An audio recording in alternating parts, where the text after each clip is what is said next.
Part of the Greenlit Podcast Network. Find more great shows at greenlitpodcasts.com. Hi, folks. Alex here. Quick note. I got a new PC. I haven't yet really configured my mixer to play nice with it, so I'm kind of hot on the mic on this episode. I apologize for that. Kindly deal with it. It can't be helped, don't you think? Raymond, I've been trying to tighten up my editing game. Whoa, how tight? You know, I'm trying to edit out silences in the show. It's something I think we could always work to improve on. Oh, that tight. Okay, well, yeah. Because I notice a lot of shows will leave in long silences or uncomfortable silences, and it's getting to be a bit much. No, you only want to leave the comfortable silences. I love comfortable silence. Yeah, me too. What's your favorite silence? Oh, a golden silence. Classic. Is that a song? No, but they say silence is golden. That's true. But silence can also be fucking brown. Brown? Yeah, brown. What does that mean? Like a brown note. I thought that was a myth. Well, it exists. I don't think it really does anything. Want to find out? No. Want to not find out? No. Do you want to keep this conversation going? Sure, whatever. Wait, what? Yeah, I do. Go for it. Yeah, I do. What was that about? Nothing. Now you're mocking me? Why? No. I agreed with you. I agree with you that we should start this show. All right, fine.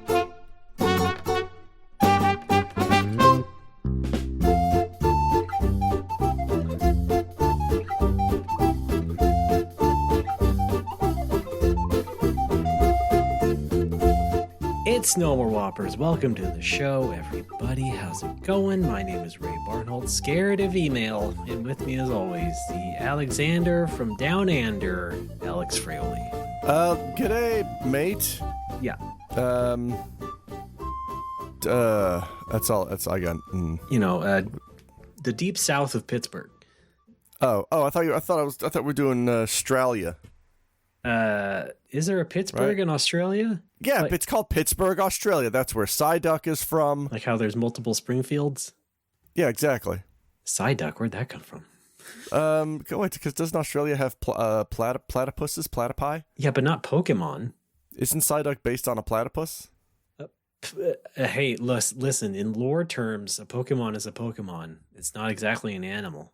Okay, yeah, you're right. It's probably based off an actual psychic duck. Yeah, you got it.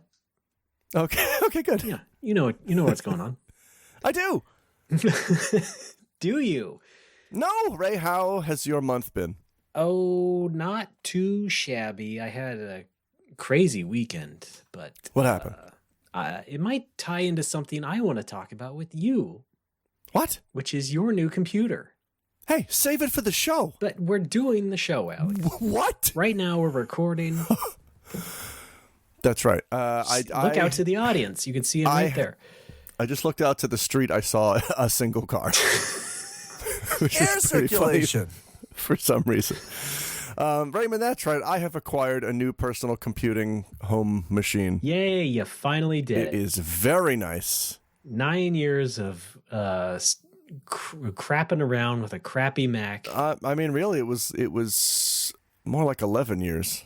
11 years of terrible stuff. You bought it right when Steve Jobs died. Yo, the first 5 years were great. Oh yeah, well sure. I mean that's how it usually goes. Yeah. But then not so much. No. You had a lot of problems caused by it, and it ruined our show a couple times. I think. I don't know. I'm just trying to make a story here. Who knows? No, it absolutely did. And okay. I think a lot of that is a part of the fact that I insisted on using a version of GarageBand that is 7 or 8 years out of date. Yeah, well, because that's the good one for editing podcasts, and they, for some reason, they removed a lot of the useful podcast tools, or at the very least, removed a lot of the good UI stuff that made it easy for me to identify tracks and shit. And that's gone because now I guess it's just strictly for music. Yeah. Well, on the other hand, you were reasonable. That is a reasonable thing to want to do, because people are the same way, especially creative types who do a lot of video and audio editing. They'll stick to one version of a program, and come hell or high water, they'll upgrade. Yes, and guess what came to my door? Hell. Ding dong. Not high water, because we're on the 6th floor, but I answered the door, and it was a big old Satan, and he said, "Hey, look, this is fucking up your hard drive, and there's nothing I can do, man. I'm sorry." And I'm like, "I get it, Satan. It's fine. Do you want to hang out? I just got Mario Kart 8. Yes! He said, yes, I like but Dry Bones Bowser, whatever the fuck. Dry Bowser. Dry Bowser, thank you. Yeah. You can't buy alcohol here. This is a Dry Bowser. No! No. Absolutely no. So yeah, at one point my hard drive just straight up died when I was living in the shoebox when you came to visit me. Oh yeah, shoebox greetings. Yeah, shoebox. Thank you. Say it with a card. That's not their slogan. Wish it was. This year, give her English muffins. Say it with paper. What's that English muffins from? I remember that. The Simpsons. Thank you. Oh, that's right. Oh, The Simpsons. Is there anything they can't do? No. If they didn't do it, Seinfeld would. So yeah, I was my hard drive was having issues, and I ran like a Mac diagnostics thing, and the most cartoonish thing I'd ever, this is like 7 years ago, the most cartoonish thing I'd ever seen on a computer screen showed up. Just a gigantic, the screen was just red, and there was a giant exclamation point that was like, problem detected. Like I felt like I was in a shitty Hollywood movie where someone's using a computer. Yeah. We're being hacked. Yeah. So my Planet got hacked. I had the hard drive fixed, and then it lasted another couple years, and then I just ran it into the ground. Not even doing that much on it. The only game I played extensively on it was Diablo 3. Fantastic. But I used it. I hammered the fuck out of it when it came to editing podcasts. That's where literally all of 10 and 10 was edited. And I'd say at least half of the episodes of No Mowo. Wow, this show. Yeah, that makes sense. And then most recently, you've had a borrowed Windows laptop. Yeah, my buddy Paul lent me his laptop until I got my new comporter, which I have just save done. it for the show. So, we're doing the show. See what I did there? I flipped it around. Very nice. Ray, I'm literally rattled and panicked. Yeah, we went out. I went out to Osu to go computer shopping with Paul and our pal Sebastian. Sebastian wanted to show me a place in Osu that had used computers, because he says he saw one that was very, very good for about 70,000 yen, which is a good price if it's good enough. And the specs were pretty good. The only issue was Paul was concerned that it might not be very easily upgradable. Whereas if I bought a pre-built from a shop nearby, I could probably, the processor and everything were new enough that I could swap things out for years to come. Okay. So, but that also means I was paying double the price. But I ended up doing that, and I do not regret this decision. Okay, so you bought a pre-built, like from a shop. You said, does that mean they built it or? They didn't know. It's okay, so it's a brand name thingy. They have them assembled at a factory, and then they're shipped out to you.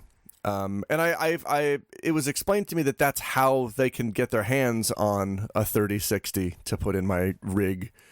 Because I guess they the factories have distribution You sound like deals. a real gamer already. Oh yeah. Follow me for 360 no scopes.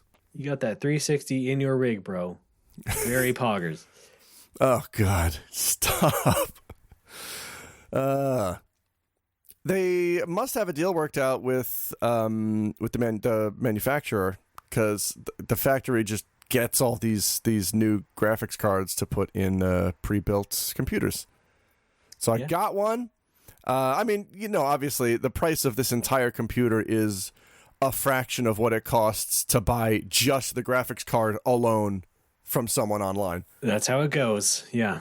And it's, but what an age to be alive. Yeah. But it's great. I'm very, very happy with it. It's more than enough. It's more powerful than I will ever need for anything.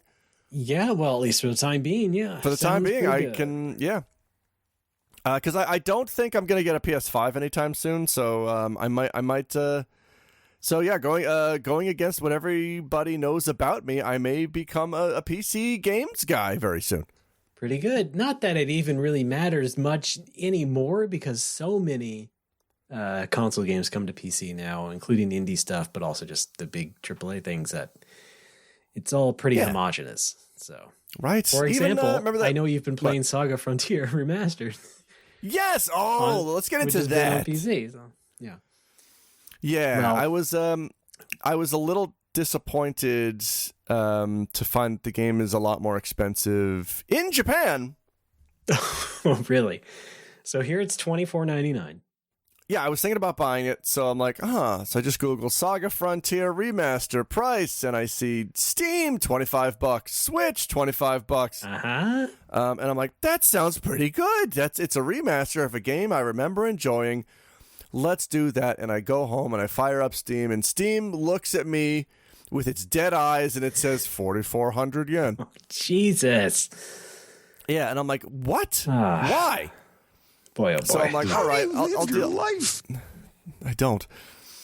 So I go on stream and I play something else, and I'm talking about how stupid it is, and someone else is like, hey, I can just gift it to you. And I'm like, I don't think that'll work, but let's try it anyway. And they tried it, and it spat out a big fat, sorry, different region, you can't gift it because of the price difference. Oh, my Lord. Which I guess is a thing that Steam does now. Steam does a lot of things that you'll be surprised to find out once you actually do try it. So. Yeah, so that's the frustrating thing to me is that when I started up Steam, when I made my Steam account, I made a Japanese account because I am in Japan and I can just buy Steam cards at the convenience store whenever I want and just put money into my account that way.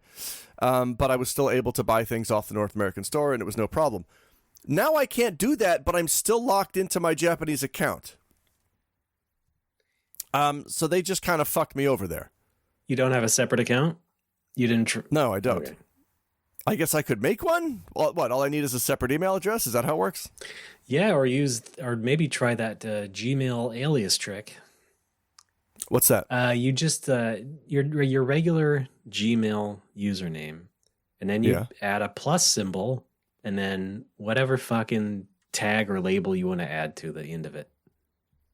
So, for example, you could do. What's your email address? Let's say Alabaster Freshwater plus USA Steam @gmail.com. What? You can just add a plus, and then any string, any label, any text, any fucking characters you want to add to the end of that plus sign. Okay. And it's used as a Gmail alias. And it will still go to your normal, regular, original Gmail account. But how/why does that work? Ask Google. I don't want to talk to Google. Well, then I don't know, but it works. Fine. So you're saying use that email address to start a new Steam account? Yeah. Okay. Okay, all right. Well, maybe I will. Smart guy. Or I can do it for you in America. America. No. Yeah. Maybe I will do that. That would probably be it, because Steam is probably also tracking your IP, and that's probably how they know that you're in Japan. Yeah, because I tried to change my region in the Steam store. I'm like, I'll just change my region, even if it's permanent. That's fine. I think I tried and the same Steam's thing, like, Steam's like, but you're in Japan though, so we can't. And I'm like, well, fuck off. I also went through this recently because I wanted to buy us the Game of Life 2 on Steam. Jinsei Game Mode for our irregular No More Whopper streams. But that's right. I couldn't gift it to you because it's not sold in Japan, because I guess they have a certain monopoly over the brand of the Game of Life in Japan. Ironic. Yes. Because all right, settle down. You might say they've got a certain Connect 4 on the battleship industry.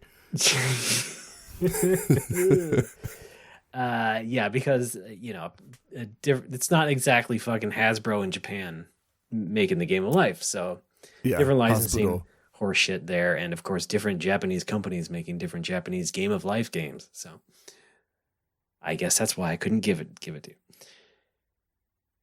So yeah, that's nice. Great of Steam to do that. I'll tell you what's region free is Blast Rush Classic on Steam. Hey, I'm in. Or in Japan, Bakurash. That's right. Speaking of regional horsey sauce, I've been trying to get Disney Plus to work on my PS4, and it turns out there isn't a PS4 app for Disney Plus in Japan. Neat. They're really looking out for you. And I know that Disney had a Disney Plus-ish service before there was Disney Plus, but I don't think that has a PS4 app either. Yeah, I don't think it's the same account system. It's, yeah. And I don't understand it, because, I mean, why? It's Disney. I never thought I'd say this. I'm up for giving Disney money, finally. Yeah. And is PS4 not a big enough platform in Japan? I have no idea. No idea what the problem is there. Of course, I'm pretty sure they have it on PS5, but that doesn't help you. Wait, do they? Wait a minute. No, There's I a don't. Disney- I don't know about Japan, but yeah, Oh. they already got that shit figured out here, for PS5. Fun. Okay, that's cool. I mean, can you get like? I know it's just more money, but like, do they have Amazon Fire Sticks? in Japan? What is that? The Fire TV stick that you just plug into the side of your TV, and you get the Amazon apps and shit. TV. Wow, really? Yeah. I don't know. Okay. It's like $30.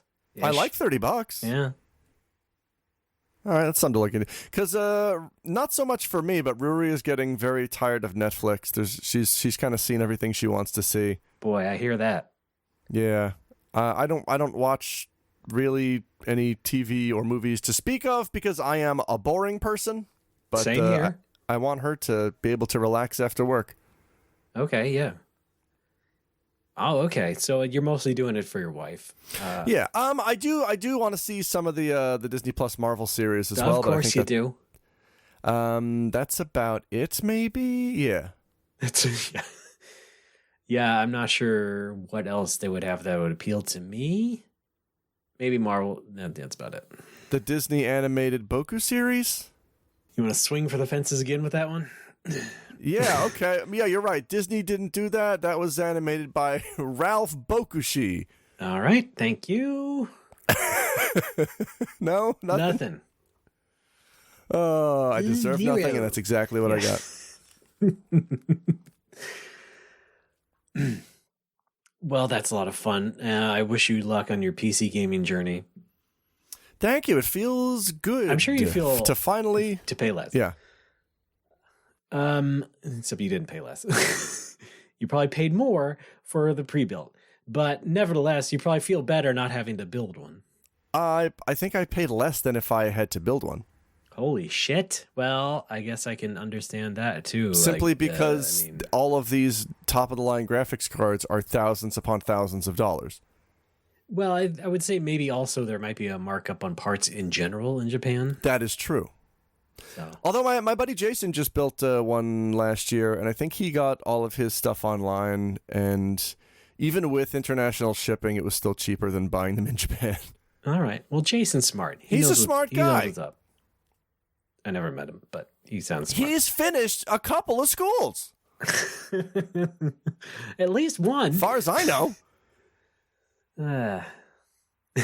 DeVry? Yes. Oh, fuck. I've been saying Devry. Classic Alex. Okay, so like I said at the beginning, yes. I have something that was going on over the weekend that was sort of related to computers, but mostly related to my desk. Basically, over the weekend, I made myself go insane over my desk, my dual monitor setup. What? Here's how this all got thrown into whack. I was finally upset. I got worked up about my computer's disabled HDMI port. So last year I got an external GPU. Right. So I put a GPU in that box, and that has an HDMI port on it. But it only really works and shows things when I'm working in Windows. If I want to use the BIOS, for example, go into the BIOS screen, I need to use the actual display ports on the computer unit. But at some point in setting up that GPU, I disabled the internal GPU. No. But then re-enabled it. But somehow in this whole mix-up, the HDMI port on the computer just stopped displaying anything once it loaded the internal Intel display driver in Windows. So it works fine in the BIOS, but once you load Windows, it goes black. Now, that can present an issue. It can, but it can't. It's actually not a big deal. Oh. Because I can just use Windows normally with the GPU box, and it's fine. Unless, you only really need to use the BIOS when something goes wrong. And in that case, I would just switch the goddamn cable over to the HDMI port. The only problem it would present is in the long term. Like if the computer got obsolete enough and I wanted to, reuse it or sell it or something, I would have to find some way to tell someone, hey, the HDMI port doesn't work. Unless, of course, there's a miracle down the line and they somehow fix it in the driver. It's not a big deal. But either way, I got worked up about that, and I started to think, Jesus Christ, maybe I should just get a new one. Maybe I should just get a new computer. I don't know. Should I just get like the, how about like the last Intel Mac Mini? How about that? Because like I can still dual boot Windows with that. I can still use all the stuff I've been using. There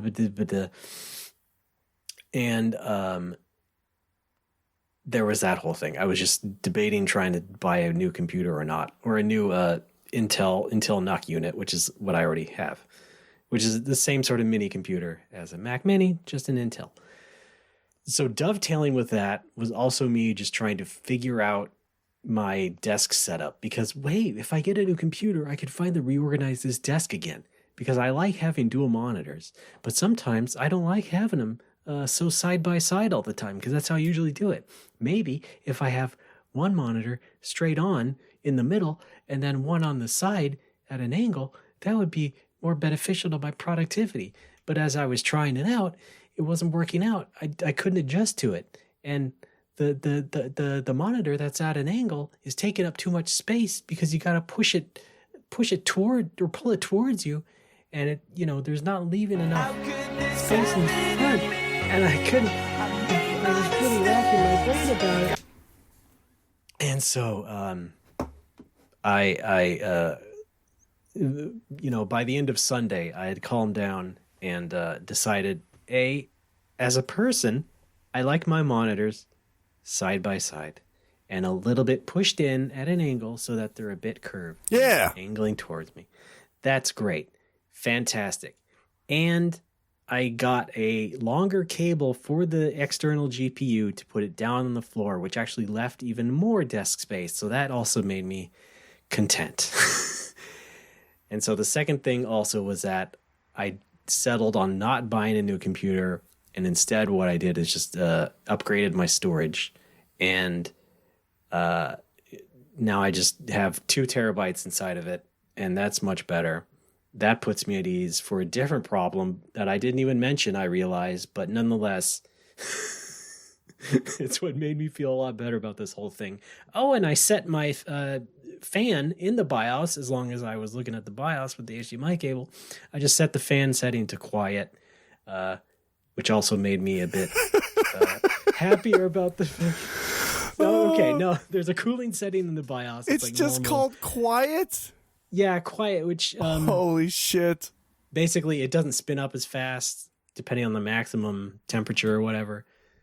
That's very funny to me. It should be extra quiet, right? To really drive home. My fans are too loud. Here's your problem. Someone set this thing to loud. Yep, yeah, exactly. But I had messed with that fan a lot over the years anyway. But anyway, fixed all that, settled it, got more hard drive space. I'm a much happier clam now. The desk is fine. Everything's good. I'm sane again. That was me. So I almost bought a new computer just like Alex did, but I did not. But you didn't. Ray? Yes. Ray, I'm proud of you. Pretty good. All right. And I'm also It's Italian. It is. I was also surprised to find a monitor, because when I went computer shopping, I was like, oh fuck, right, I need a monitor. I've been using a laptop for the past 8 months. Oh yeah. You need a display. And there was a Goodwill next to the place where I bought the computer, and they had Goodwill. Yeah. They got those? Yeah. In Japan? I don't think they're the same as they are in the America. I see. In Japan, it's called e-will. Thank you. No, I knew you'd like it. Like I don't think I've ever been to a Goodwill in America. So my assumption was, isn't it like a like people donate shit? It's like a thrift store. Yeah. Yeah. In Japan, it's just a straight up brand spanking new electronics store. Oh, okay. It's probably different. I think it's unrelated. Yeah. Okay. Sounds unrelated. The Goodwill did set up like over here. They did set up like an electronics store, like offshoot, but it was a different name. Oh, I forget. Woodgill. The tree fish. All right. Pleasant name. Thank you. They had a 27-inch 1080p high refresh monitor for under $200, and I'm like, I will take that. Yeah. Yeah, monitors. Yeah, that's pretty good, even for that size. But yeah, monitors in general are not that expensive. Yeah. Unless you really, even for a 27-inch now, I think that's becoming like sort of a standard-ish size for people. So yeah, it's pretty good. Now, what I had been using as my second screen when I was using the laptop was I'm looking at it right now on my desk. It's a Samsung SyncMaster 2494HS. Wow. Has it been the master of syncing? Kind of, yeah. 2494HS. I can only assume that HS stands for high school because I think that's the last time I saw one of these. Okay. All right. Because it's not quite that old, but I believe I bought it off a friend who was leaving Japan like 7 years ago. So it was old 7 years ago. Yes. I was checking the drivers on it when I hooked it up to this thing, and I think the drivers are from 2006. I want to say. I'm surprised it even has drivers. Yeah. I was also surprised. I never had to hook up a monitor that had drivers in like forever. Well, yeah, I was. I had to check that out because I couldn't get it to work initially because. Yeah, because the new rig has two HDMI ports on the back, one coming out of the graphics card and another one further up top. And my dumb assumption was, I guess I can plug my second monitor into that one, and no, I can't. What, really? Well, you see, you could have with my setup. What? Because if you have an external GPU, you could still use the internal Intel GPU. Well, I don't want to. Because technically, I think the Intel by itself supports 3 displays. So wow, if you have like an NVIDIA GPU in there, you're hooking up who knows how many more displays. So I looked at the specs again, and I was like, oh, right, okay, the graphics card has the 1 HDMI port and 3 DisplayPort ports. Hang on, are they called DisplayPort ports or just display ports? That's a fantastic question. Because it isn't the standard, it's called DisplayPort, right? One word. Yeah. Go with your heart on that one. All right. I try to reduce redundancy in my life. So there are display ports. It's got 3 display ports, and I don't have an adapter or a cable to hook that monitor up there. So I hopped over to the Adeon before work. There's an electronics store called Adeon that's kind of on the way to work. What I like to do is pop in there before work on some days and just browse around. All right. And idyllic Japan. What? Idyllic Japan window shopping. Yeah, it's great. Yeah. I saw an HDMI to DisplayPort adapter for just shy of $50. And so right there in the store, I just got on my phone and looked it up on Amazon, and there was a cable that does the same thing for $9. So I'm like, I'm buying that. Yeah. So I purchased that. Because sometimes the cables themselves are like $30. Yeah. Because they are, like, for some reason, a more expensive standard than HDMI. So. It's weird. There was also DisplayPort stuff involved in my story, but I left it out. Oh, man. Brevity. Censorship. That was so short. Oh. Yeah, right. And people in my Twitch chat, some people have been saying that DisplayPort's actually better than HDMI. I don't quite understand how, but all right. Yeah, for your needs, no. I mean, Okay, yeah. Who cares? But yeah, it's great. I got the second monitor hooked up. Now, the reason I'm bringing up monitor talk, my new Lizard podcast, is because I would like to.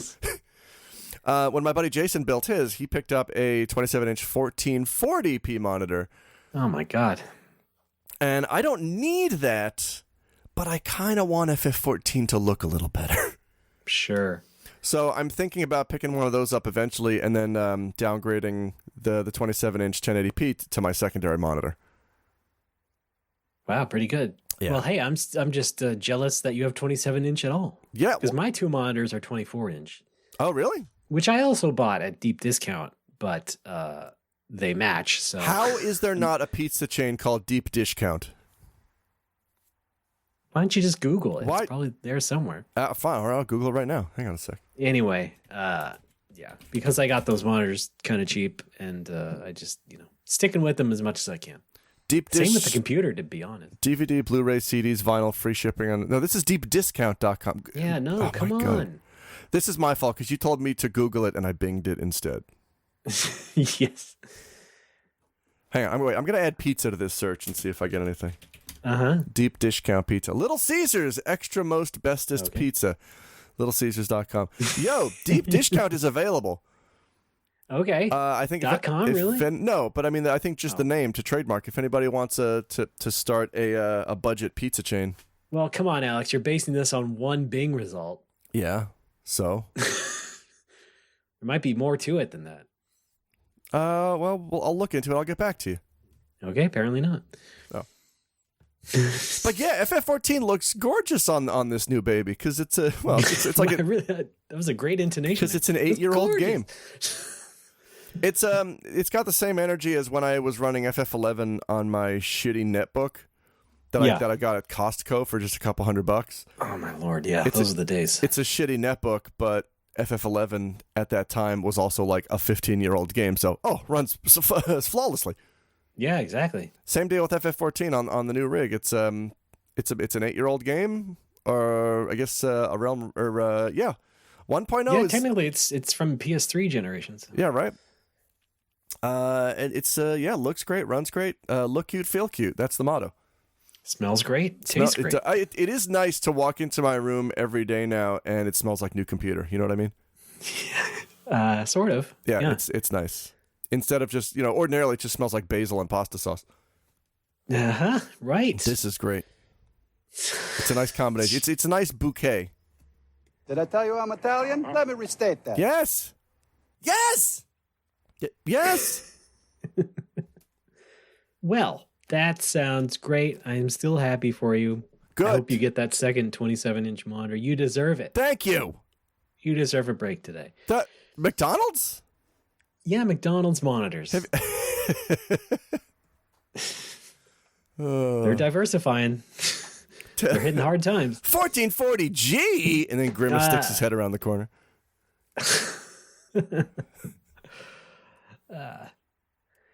Yeah. I don't need things like G-Sync monitors. No, I don't think that's. It'd be cool if yours did, but I'm not in a point where I need that right now. Although, as part of my wringing my hands about a new computer, I did think, well, maybe I should just get one big monitor, but we'll see about that. I still need to get rid of the current smaller ones. Instead of having two cars, why don't I just buy a giant car? Slightly different. Why? Slightly different. What kind of GPU do you have in your car? That was very Jiminy Glick. It was. What the hell was that? I don't know. All right, Alex, how long are you in town for? I live here. Oh man. Well, that's this has been fantastic. Can we take a break? Yeah, I suppose so. Good. We've got all our exciting computer talk out of the way. For now. For now. Who knows what's on the horizon? No one knows. That's why. No one knows. That's what we know. Okay.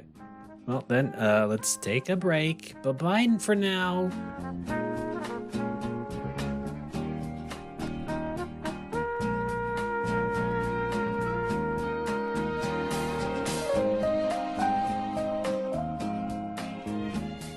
Hello everyone, we're Superhero Stuff You Should Know, and if you think you know about superheroes and comic books, think again. We got romance. We got action. Romance? We got comedy. We got everything you need, man. Come on down to Superhero Stuff You Should Know for all your superhero needs. I don't know about this romance. What part are you talking about? We've got all kinds of sketches, and then deep dives on top of that. Come on down to Superhero Stuff You Should Know. All right, so come on down to... Wait, why did I say come on down? To Superhero Stuff You Should Know. Part of the Greenlit Podcast Network.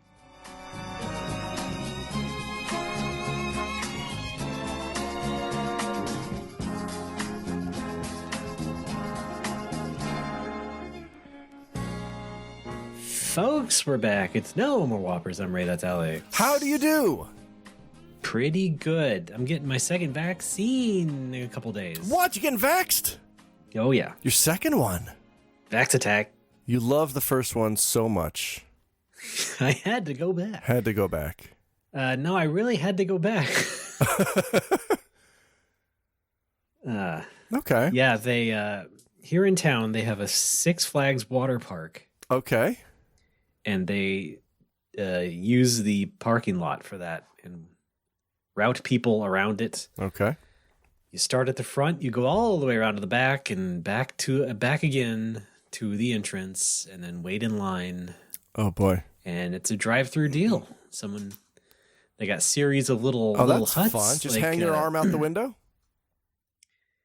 Well, not quite. They actually ask you to open your door. So get out of here! Opening your door all the way and slightly leaning out with your arm. No, out the window. Well, the car's not moving, so that's also good.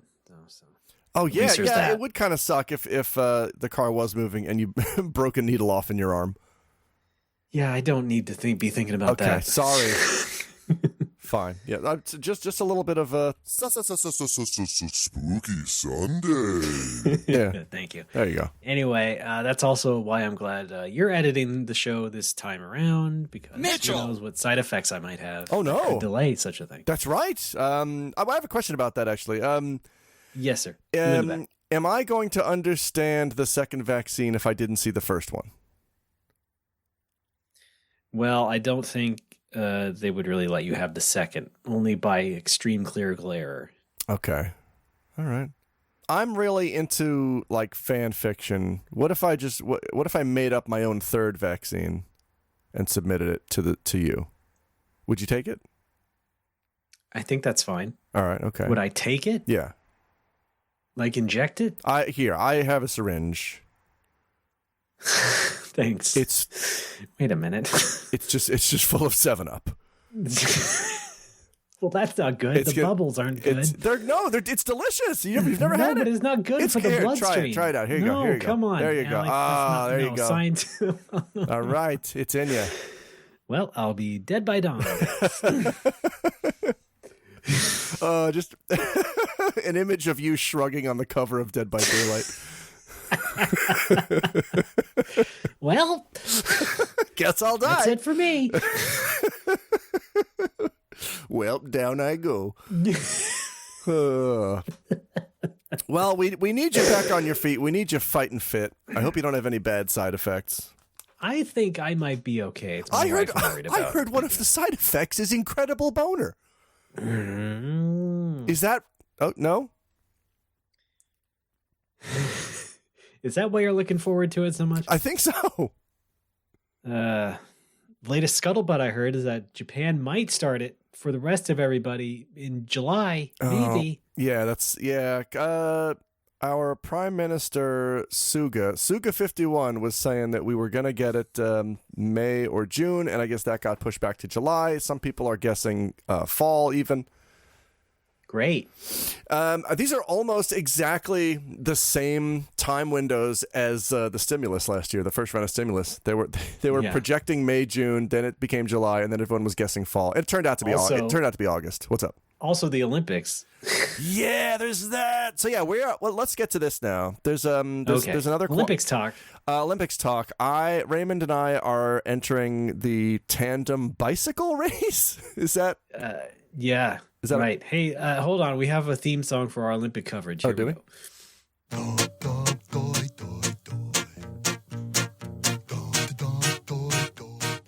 Well, that wasn't the right.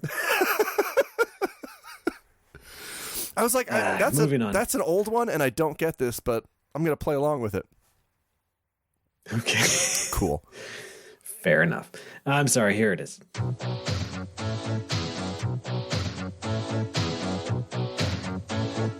Tokyo 2020. What the fuck? What was the point of that? Me having fun. Okay. Well, then good. I want you to have fun. Thank you. Here's how you have fun. Pac-Man for NES. Oh, no. Okay. Here's Jimmy Pardo breaking the news to Pac-Man that you don't want to play Pac-Man. Pac-Man, you're fucked. All right. Okay. I'm sorry. I have one. This is the actual Olympics theme here. All right. Coverage on No More Whoppers. Here we go. All right. There we go. Alex. How about the Olympics, you little prick? Yes. All right. Please continue. So yeah, they're desperately trying to get the Olympics going this summer. Somebody told me. Are they though? Because hold on, there was the rumor in the papers that the government is secretly just shoving it under the rug. I have not from heard a couple that. months ago. But Okay. it's in the government's best interest. The government's, by the way, not the countries. It's in the government's best interest to have them because Sure. Yeah. they've already spent so much money, and the economy needs to get something back. And I've met more than one weirdo right-wing salaryman at the bar, although I guess that's redundant, who are convinced that if Japan does not put on these Olympics, then, and I'm quoting here, China wins. Because apparently... Because naturally. Apparently, there is one of the big conspiracy theories that salarymen like to believe is that China specifically engineered the virus in order to shut down the Japanese Summer Olympics. And I had a dude tell me completely straight-faced, yeah, we must have the Olympics or China wins. I'm like, all right, okay, buddy. Well, that's fantastic. I'm I hope loving for their sake it works out. Yeah.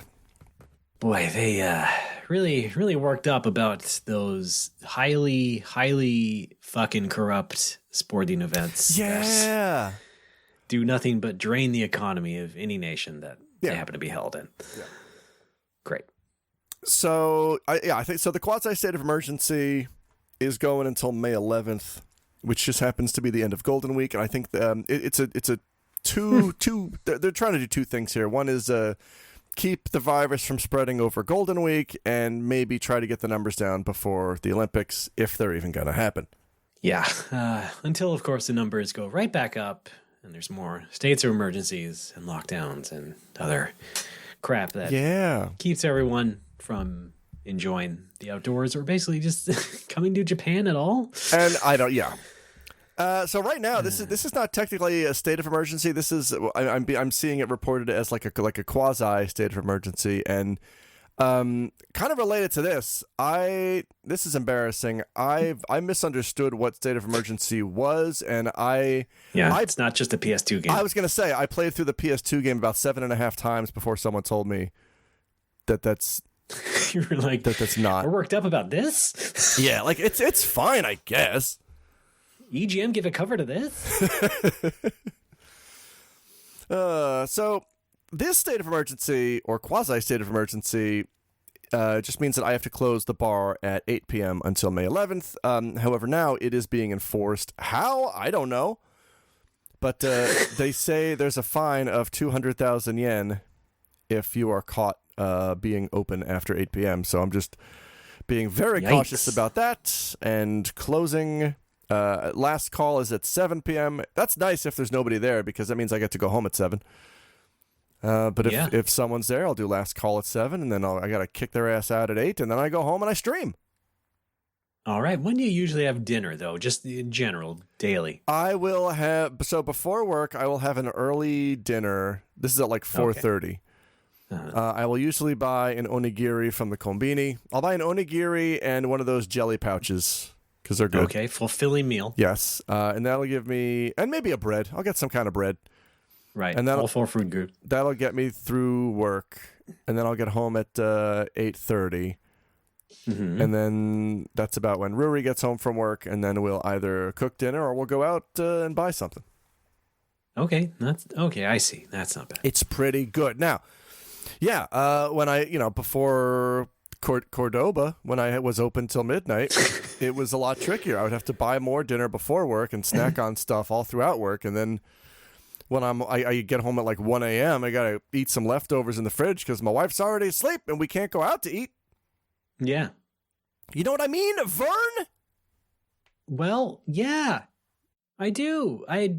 Okay. I don't experience it, but yeah, I know. All right. I get you. Now, cool. the good news on that is the small business stimulus, a.k.a. BIMulus, the first round has come through for me, which is very nice. Mm-hmm. Good. And I have applied for another round after that. And then yesterday I submitted my application for the period that I missed because they ended up, they opened up that grace period for idiots like me. Yeah, not bad.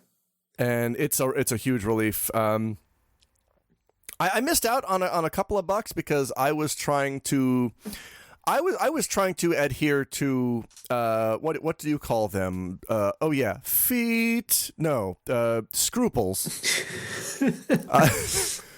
I was trying to be honest. Yeah. So they say so. For example, there was a period of the first or the most recent application I filled out was for the period that I missed, which was a period of 25 days. And you get 40,000 yen per day that you close at 9 p.m. or earlier. And I filled out the application and I wrote 21 days. And I ran it by my buddy Hiro because he's Japanese. And I just wanted to make sure I dotted my kanji and crossed my other kanji. Got all those radicals. Yeah. And... he said, yeah, everything looks good, but why did you write 21 days instead of 25 days? And I said, well, because I'm closed on Sunday, so I can't ask for money on a day that I wasn't even open. And he's like, you absolutely can and should. It doesn't matter.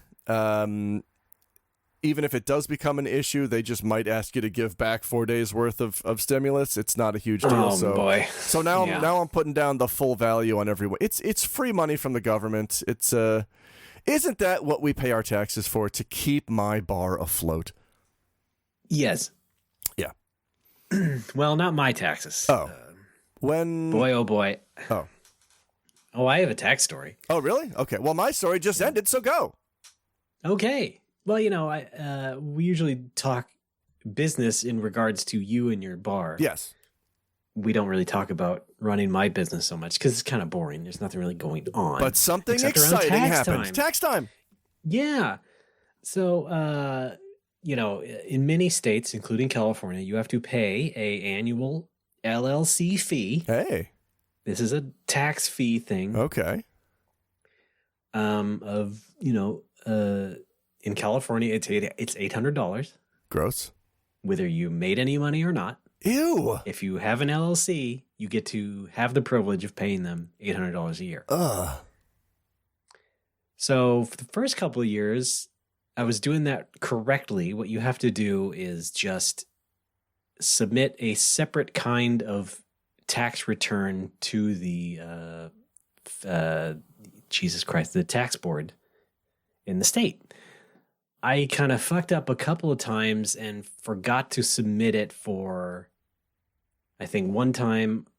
Okay. Here, the big thing is that I screwed up and forgot to submit it for tax year 2019. Uh-oh. Which I was doing last year.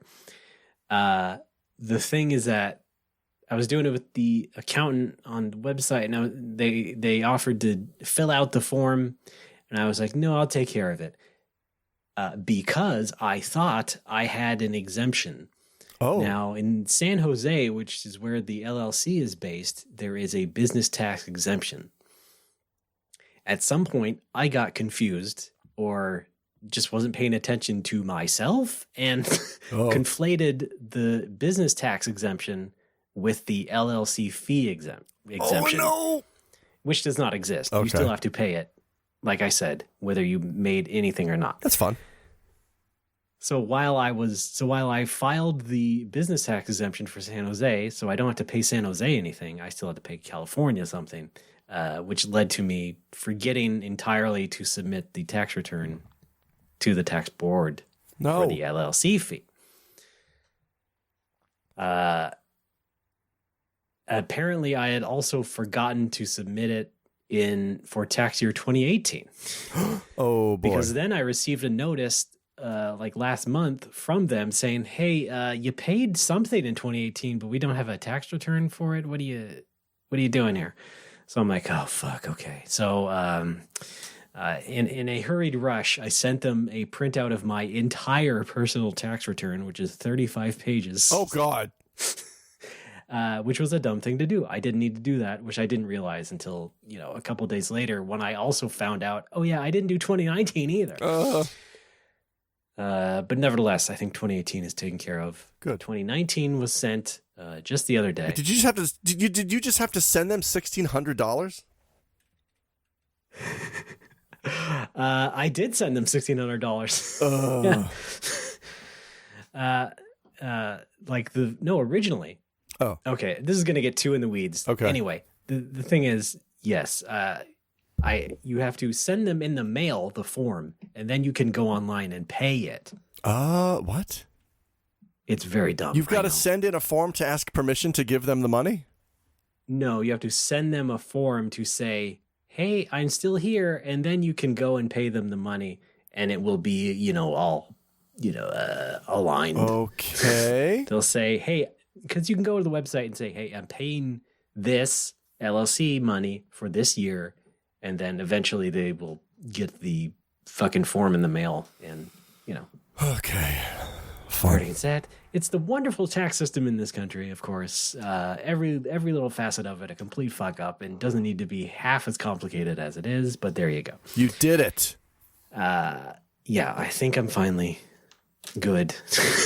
And next time I will not only have the professional fill out the form, I will go ahead and send it myself like a good little boy, which is what you're supposed to do. I'm proud of you, Ray. I still don't know what that's from, but great. I'm trying to keep the mystery going. I just want everyone to know you can do the best you can on your own and still screw up, and that's what I've been doing. Yeah, for at least a couple of years. That seems to be my entire brand. Yeah. It's a fun one. I think everything else I need to do in regards to my business on a yearly basis is covered. So I think until I get another notice. Oh, there's also the case where I sent the returns for other years and accidentally marked it as final. Oh. And then you get some other letter from them saying, hey, we got this as final. So what you need to do if you're dissolving your business is blah, blah, blah, blah. And so I get freaked out. I have to call them the next day and figure out, hey, look, I did this. I sent it. I marked it as final. I didn't really mean to. Can we undo this somehow? And then the guy on the phone was very politely just saying, no, you're good. Just keep sending it. Just keep sending returns. You're fine. I was like, oh, okay. So all's well. Good. That's the end of my story. I am glad that you are okay. Yeah. That's my rare business talk on my end here on the show. Good. Well, because it's tax season. It is. Happy tax season, everybody. Thanks. Yep. How do you celebrate tax season? Oh, I cry a lot. Okay. Mm-hmm. I just your choices are all wrong. I play I do 3 consecutive runs of Blaster Master, but that's just my family. I see. That's how I was raised. Oh, okay. Next up, Alex, you want to do some game talk because I got some news. What? What is it? The new version of a game called Resident Evil. Oh, that's right. Have you heard about this, Kev? Resident Evil 4 VR. That's right, 4 VR. That's right. You can't do that 4 what bullshit on me this time. Oh, it's shit. already in the name. Fuck. It's Resident Evil 4 VR. God damn it. I can't do it. And so far, exclusively on Oculus Quest 2. You can't even use it on the first one. Oh, well, I'm out. So now we have console exclusives, in a manner of speaking, on VR headsets, which I would be okay with generally, except for the fact that those two Oculus Quest things are like 2 years apart. So for it to be exclusive to only the new one is a bit stupid. Kind of like FF7 integrated being exclusive to PS5. Somewhat. I would say it's more like, hey, what if the PS5 came out like a month after the PS4 did? Like, that wouldn't be cool. No. Oh, man. That's sort of what happened. That would have been a hilarious move, though. Nevertheless, have you seen this Resident Evil for VR? No. Okay. What do you think it is in your mind? Resident Evil 4 VR. Yes. However, this is not the rumored remake. No. Well, this is more of a straight yeah. I didn't think it was going to be the remake because it's just called Resident Evil 4 VR. Yes. Well, some people might have gotten misled or thought the wrong thing about it, but people are dumb and like to jump to conclusions and set themselves up for disappointment on the internet. Gamers love it. It's their favorite pastime outside of racism. I'm a gamer.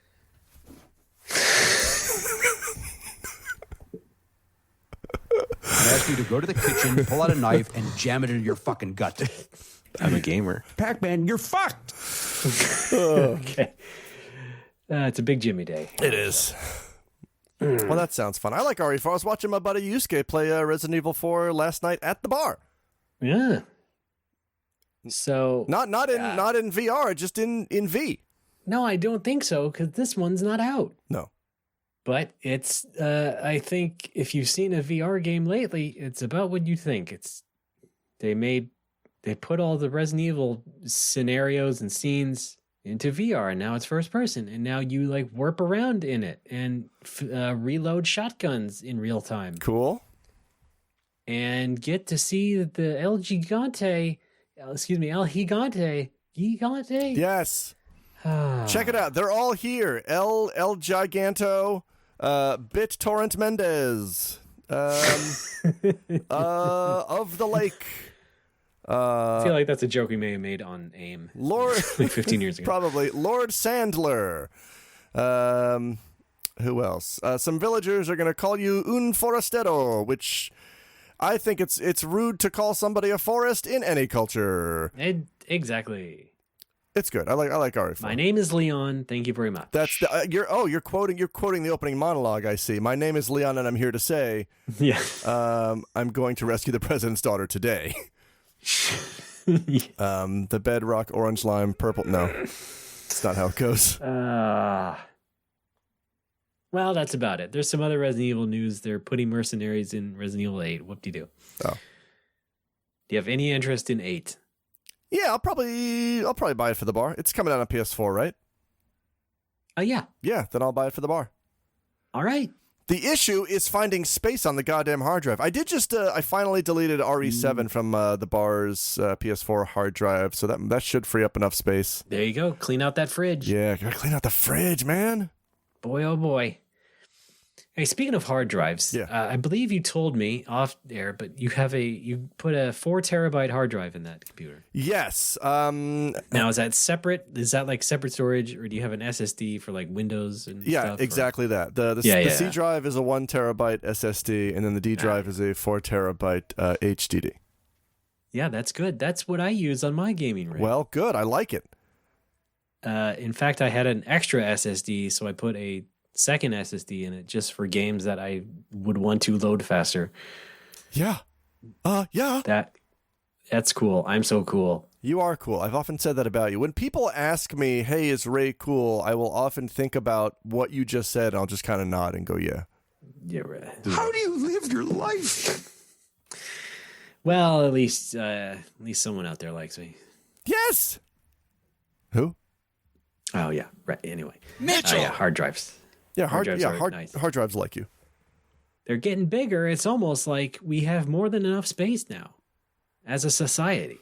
I think so. Yeah. Oh yeah, I hadn't seen it laid out visually yet, and I'm a very visually oriented person. Somebody made like a comparison of just as an example, PS1 through 5, the difference in poly count, and using the same character design. And the upgrades from PlayStations 3, 4, and 5 is almost indistinguishable. Yes, of course. Obviously 1 to 2 is a huge jump, 2 to 3 is a huge jump, and then 3 to 4 is like, yeah, kinda, and then 4 to 5 is like, eh. Yep. So we're kind of peaking, I think, visually, which is another reason I'm kind of excited that I have this computer, because there's really nothing, I don't need things to look better, I don't think. I think the only thing that would tax my system is effects, but I don't know. I'm not playing Dustman's Fireworks Simulator. You know what I mean? Now on Steam. That's a lot of particles.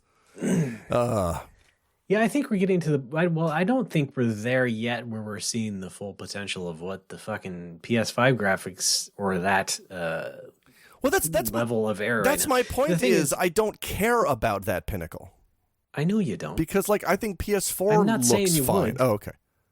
I beg your forgiveness, sir. Please continue. Okay, a little dramatic. Not really. I guess that's what I want. I'm a gamer. I'm a gamer. How do you hold fucking pistols in your feet? You gotta curl your toes around the thing. Sort of forgot what I was saying. Oh, well, I think the big jump from PS3 to 4 in that era was just resolution more than right detail. Yes. But it's always going to be detail, I think, from here on in, because the density of things. Yeah.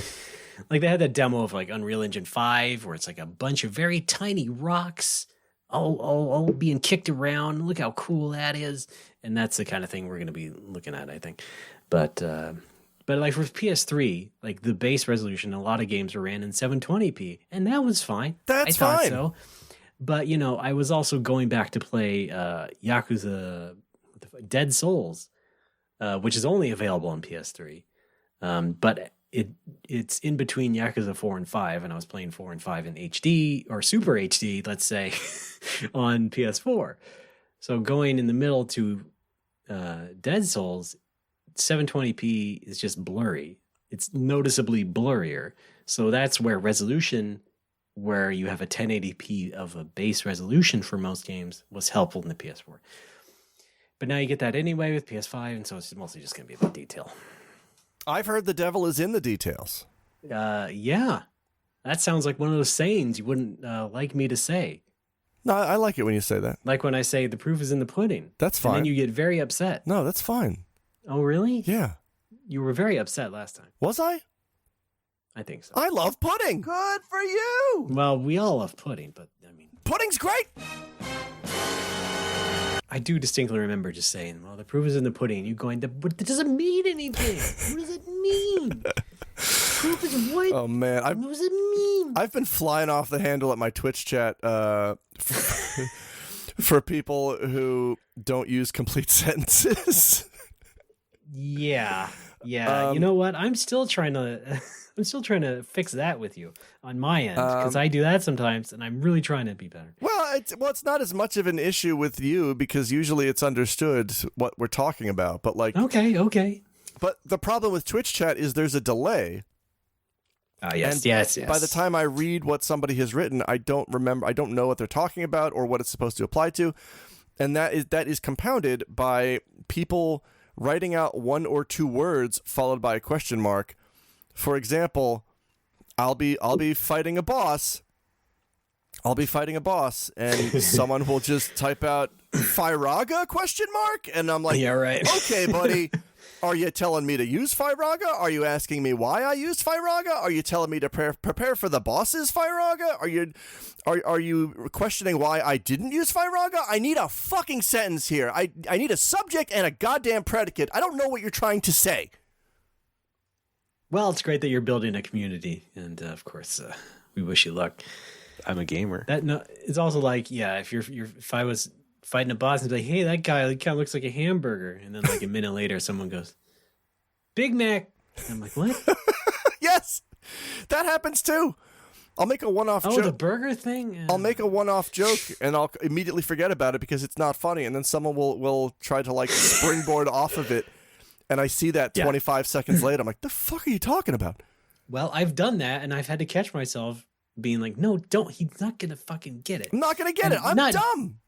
Not just Alex, but also just other chats I've been in. But yeah. It's just like you really gotta you gotta control yourself and just be like, we need to use complete sentences, or hey, how about this? Just not say anything. Or just not say anything. You don't have to try to be funny all the time. Like, the thing that gets me about the one-word question mark is because of the chat delay. Like in the case of Fyraga. Like, let's say I'm fighting a boss, and I chose to cast Fyraga. And then in the chat later, after the delay, I see Fyraga, question mark. I don't know if they are wondering why I used it, or if I didn't use it and I'm second-guessing myself, and maybe I didn't use it, and then I go back and put in the commands again. Because it can mean so many fucking things. Yeah. Well, you got to build a tolerance, I guess. Just like, well, think about like the very big, huge, popular streamers. Okay. Check it out. You got Pokeyoshi. You got Nefarious Carl. You got Clown Strife. Okay, maybe not the super huge ones, who else not is the people good? who have agents or whatever. But let's just say someone who has Bark Souls. Someone who gets like 1,500 viewers. Yeah, Barkley, shut up and game. That guy. They're not paying attention to everything in the chat, and they can't. They shouldn't. See, okay, because they know they would go insane if they did. Well, I like to though. I like to read. Here's my policy. I will read every single thing that is written into the chat, as long as it's not an obvious troll, or if it's you promoting your own shit, or if it's you just rambling about something that's not relevant. Gotta say, you might want to reform that policy. No, I like it because it helps people engage, and it helps. No, this is no. That was an accident. Sorry. You're an accident. Oh man, I wasn't supposed to tell you that. It's okay, I know. It helps me engage with people, and it helps people engage with me. And I hate to say engage like in fucking influencer parlance, but in this case the word applies. I like to engage with my audience when I'm streaming. Right, now say it like Captain Picard. Engage. It's a fun word for connect with, and what's the point of streaming if I'm not connecting with people? There's the quote. It's a fun word for connect with. Yeah, it's right. It's on the box. It's on the box. The box that says engage. I think you've been doing too many VO jobs there in Japan. Have I? Discrete VO? Reading some weird scripts. I got another one for in a couple of weeks, and I don't know what it is. All right, great. Oh, sandwiches. Oh yeah, they finally let me record one of those at home. I did my first at-home recording, which was nice. Whoa! Now, it's the new world. I don't think it's not. It's definitely not for like professional use. It's not for an ad or a commercial or anything. So they didn't really. I mean, the woman even said in the email, you can just record it on your phone if you want. And I'm like, no, I'm a professional. Professionals have standards. What was it for? A fucking ramen shop? So for the past couple of months, I've been very slowly proofreading a speech that the head of a museum is going to give on Zoom to some folks in America. Yeah. Yeah, pretty good.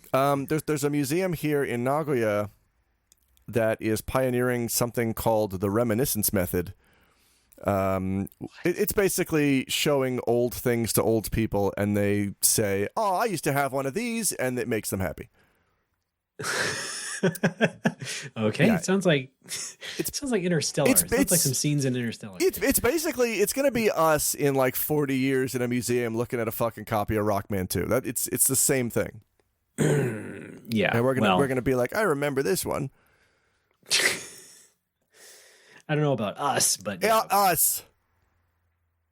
Maybe some normies. Check your calendar. I already put us down. We're going. I think we'll have our own copies of Rockman 2 to look at. Well, not in Biden's America. He's gonna outlaw Rockman. As well he should. He's a menace. Menace to Sawiley. I got nothing. Vote Wiley. There's no election.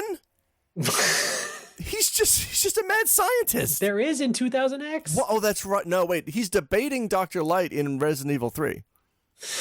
Yeah. But Resident Evil 3 takes place in 1998, so I guess that's already happened 23 years ago. Happened. Okay. It's just a debate. You know? Okay. Debate me. Yeah. Oh no, Wiley was the first debate me bro. God, you know he was. Why? Hey, Dr. Light, why don't you challenge me in the marketplace of ideas? This guy is pioneering this reminiscence method. I'm sorry, I just thought about Wiley's Twitter bot. It's an actual robot. It's Zero. Okay, I'm sorry. That's all. Go ahead. So the reminiscence method is an even older Dr. Light looking at a rock man and saying, "I remember when I built this." And this guy's given a speech on Zoom in a couple of months, and they wanted me to proofread the speech and make sure it sounds good, and it does. But they followed that up last week with, "Hey, his English is not that great, so can you record yourself giving the speech so that he can listen to it and practice?" And I said, so that's it. That's all it was. I'm just recording the speech for him. Should have snuck in some Mega Man stuff, but I forgot. Oh, the fun thing about that though is I got to Paul Harvey it up a bit and say the page number before the beginning of every page, which is pretty great. Page 2. Love it. I love it. Why don't we do radio? Oh yeah. I could do an ad. They could use some help, right? Boy, are there any radio stations with actual people on them except NPR? Yes, anymore? oh my God, you don't listen to Ziggy and Cuck in the mornings? on 102.7 The Blammo? It's The Blam. Oh, sorry. Oh, right. Okay. Come on. That's right. They shortened it to be cool. Oh, well, it's working. Yeah, God. Yeah, they got those funny segments they do. Like they call up a rando and they fake Slangela. I'm so disgusted by like the more I hear and learn about what was I listening to recently? I think it might have been. Oh yeah, what's going on? It was the Rush Limbaugh episode of Behind the Bastards, sort of about how like never heard of either one. Just kidding. Oh my God. At least not Behind the Bastards. Paul F. Tompkins guested on Behind the Bastards for a 2-part episode about Rush Limbaugh, and it is fascinating. He was the driving force in why America is the way it is politically today. And they kind of go back through the 60s, 70s, 80s, and 90s and examine how that happened and what his effect was. And I recommend it. It's really good, and it makes me really sad. But it's also very educational, and it might make you hate radio a little bit, but we're not radio. We're podcasts, radio evolved. I'm already there. You know what? Japan is like a last bastion for radio, huh? They got lots of people talking on it. It's commercial as all hell. You got fucking Toyota presents Good Eco Life, presented by also Toyota again, and it's just like, we'll have someone talk to someone else about fucking, how to fold cardboard boxes and, stuff like that. It's great. You can catch good, relaxing. You can catch the ball game. Yeah, sports. Sports is another thing that is fun. My dad does that. He'll put a game on. Play baseball? Yes. Yeah.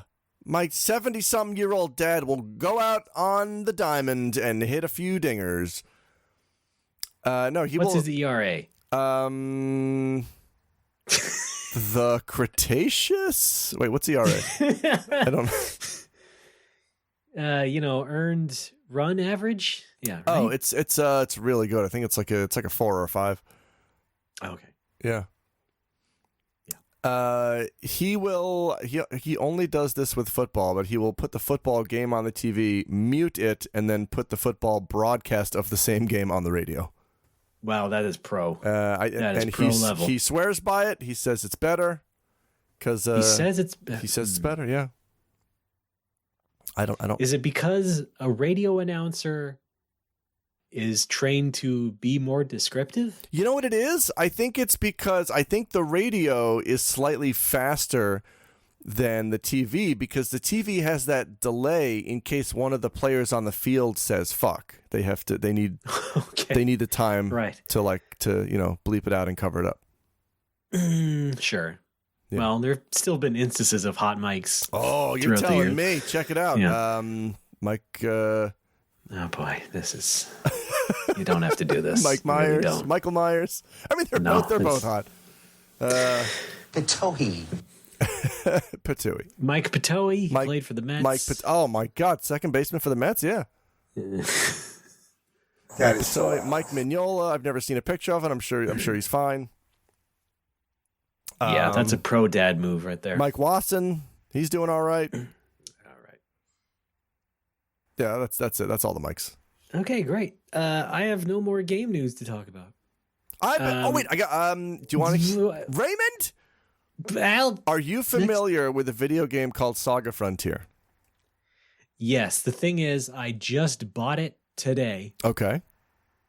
But I have still been playing Romancing Saga 2. Okay. So I didn't really try Frontier yet. And this week is new Pokemon Snap, which is not out yet, but I'm Okay. going to play that. All right. So yeah, I've heard of it. Cool. To answer your question. Yeah. Well, this kind of ties back to what I was saying about the price gulf on Steam. Gouge, golf, gouge. Gouge. Golf. That's my favorite Counter-Strike map. Oh, it's so good. It's got that dip. The knife makes you run faster. Here comes the dip. Really? Just go. Okay. Wait. Whatever you're reaching for better be a sandwich because you're going to have to eat it. Sandwiches. Yeah, those. I noticed that, so as I mentioned earlier, it's Saga Frontier Remaster is $25 in North America, 4,400 yen in Japan. That's a difference of about $19. And You get more for your money, and by that I mean you don't. I mean, yeah, you get a lot of kanji. I guess No, the kanji's in all versions. God damn it. Yeah, but you get bonus kanji. No, I don't think They so. drive up to your house and they just drop off a bag full of kanji. I started it in the name entry screen. You can type in kanji. Good, do it. Okay. Okay. Type in the kanji for Ray. Mori Namae. My name is Namae. What are some good Ray kanjis? You got cold. You got zero. Mm-hmm. Yeah, you're a cold zero, right? Final Fantasy type Ray. There you go. Yep. I ended up just eating the cost difference, and I shelled out the 44 hundo for the goddamn game. I'm a gamer. Well, just don't feel bad about it. I mean, you can always take some money out of the normal WoW coffers. What's $15, right? Yeah, but this is not. No, I mean, I get more than enough from Twitch to cover that. I'm not going to take it from the Nomobo coffers. Yeah. Hey, we can stream it on our channel. What, Saga That'd Frontier? be great. A single player RPG on the No More Whopper stream. I can't think of anything more fitting. No. Okay. Now. Well, I shot my shot. I noticed that so we got the Legend of Mana remaster coming out in June. Oh God, yes. What's next? And I'm wondering. I looked up the price for that, and it's North American price is about $30. Mm-hmm. And I'm like, oh boy, here we go. This is going to be like 5,000 yen, and it's only 3,500 yen on the Japanese store. Well, still an increase, but yeah. Yeah, and my guess is that just because the Saga series is so much more popular in Japan than it is in the West, whereas Mana is kind of beloved everywhere. Yeah. So they know and Saga Frontier in particular in this country only appeals to extreme weirdos. Yeah. Anyway, continue, Alex. Yep. Yeah, so they know they can get away with charging 44 hundo, and Lord Almighty, did they? Yeah. Wow. So I want to say, if you enjoyed OG Saga Frontier, I am gonna heartily recommend this event or product to you. Well, that's what they've been saying. It is super good. It adds two things that are a literal game changer. All right. And they are peanut butter, and chocolate together at last. It's called Reese's. Is that how you say that? Yeah, Reese's Mode. It's called sponsored by Reese's. Sponsored by Reese's. Chocolate up today. That's not their slogan. So that you can flee from battles now 100% of the time, unless it's a forced battle, like a boss or a mini boss. Yeah, well, I thought. What? Okay, I'm not fully caught up on all the Saga games or their ports or anything. Yeah. But you can do that in Romancing Saga 2. Okay. And I was under the impression you could have done that in the original version of Romancing Saga 2.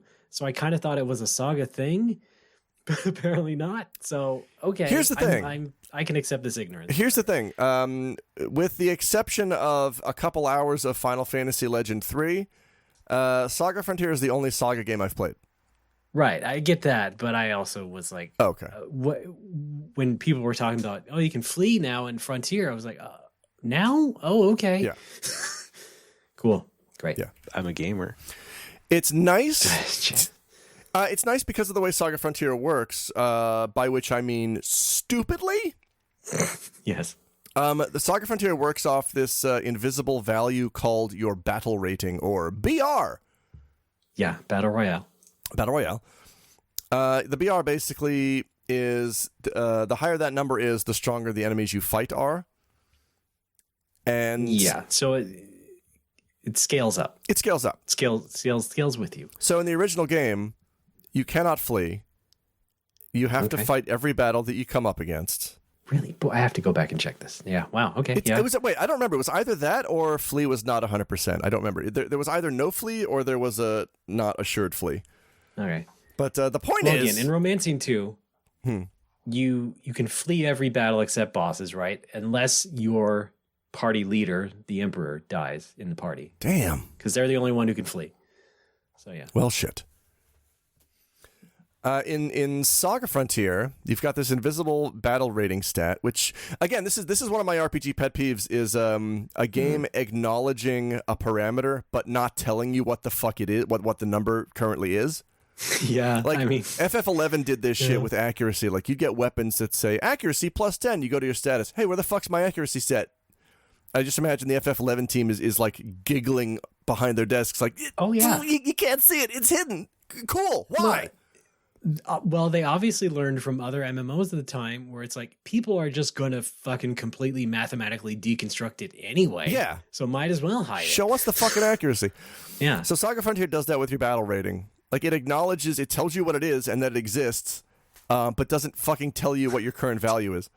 Yeah, okay. Great. So the way that the game originally worked on the PS1 was you get in these unavoidable battles all the time. You got to finish them. Every time you win a battle, your battle rating goes up or has a chance to go up. Okay, so it's not solid. I think the way it works is it's a set number of battles for it to jump up by 1 point. It's not like a gradual increase. It's you fight 50 battles, it goes up by 1 point. But then I think in the upper levels, it's a chance for it to go up 1 point. It's not like it sounds like Saga stuff where it's like points for your points. It's like experience for your experience. It's dumb. Yeah, points on points. So in the original, you're forced into all these battles. In the remake now, you can run away, and when you run, the battle rating does not go up. Mm-hmm. Now, what this also means is that the way that Saga Frontier's skill system works is also heavily dumb. You learn new sword abilities. I guess it's melee ability. New sword and martial arts abilities by doing your existing abilities in combat, and if you have a free slot open, there's a chance you can learn a new one. Yeah. Yeah. Now, grinding these out in the original also meant you're increasing your battle rating. Mm-hmm. In the remaster, however, it's called sparking. You can spark a new ability in a battle, and then just GTFO, man. Yeah. You can just get out of there. Yeah. You don't gotta kill that slime. Yeah. You can just run. I mean, yeah, that sounds about right. Also doing it in Romancing Saga too. So the only thing you need to kill enemies for is to get stat ups, because that's how Saga works, and it's not an ideal system, but God, they love it for some reason. God willing. Yeah. God love them. So the being able to flee from battles makes progression a lot easier. It makes the difficulty curve a lot more stable. Makes the game a lot more enjoyable to me.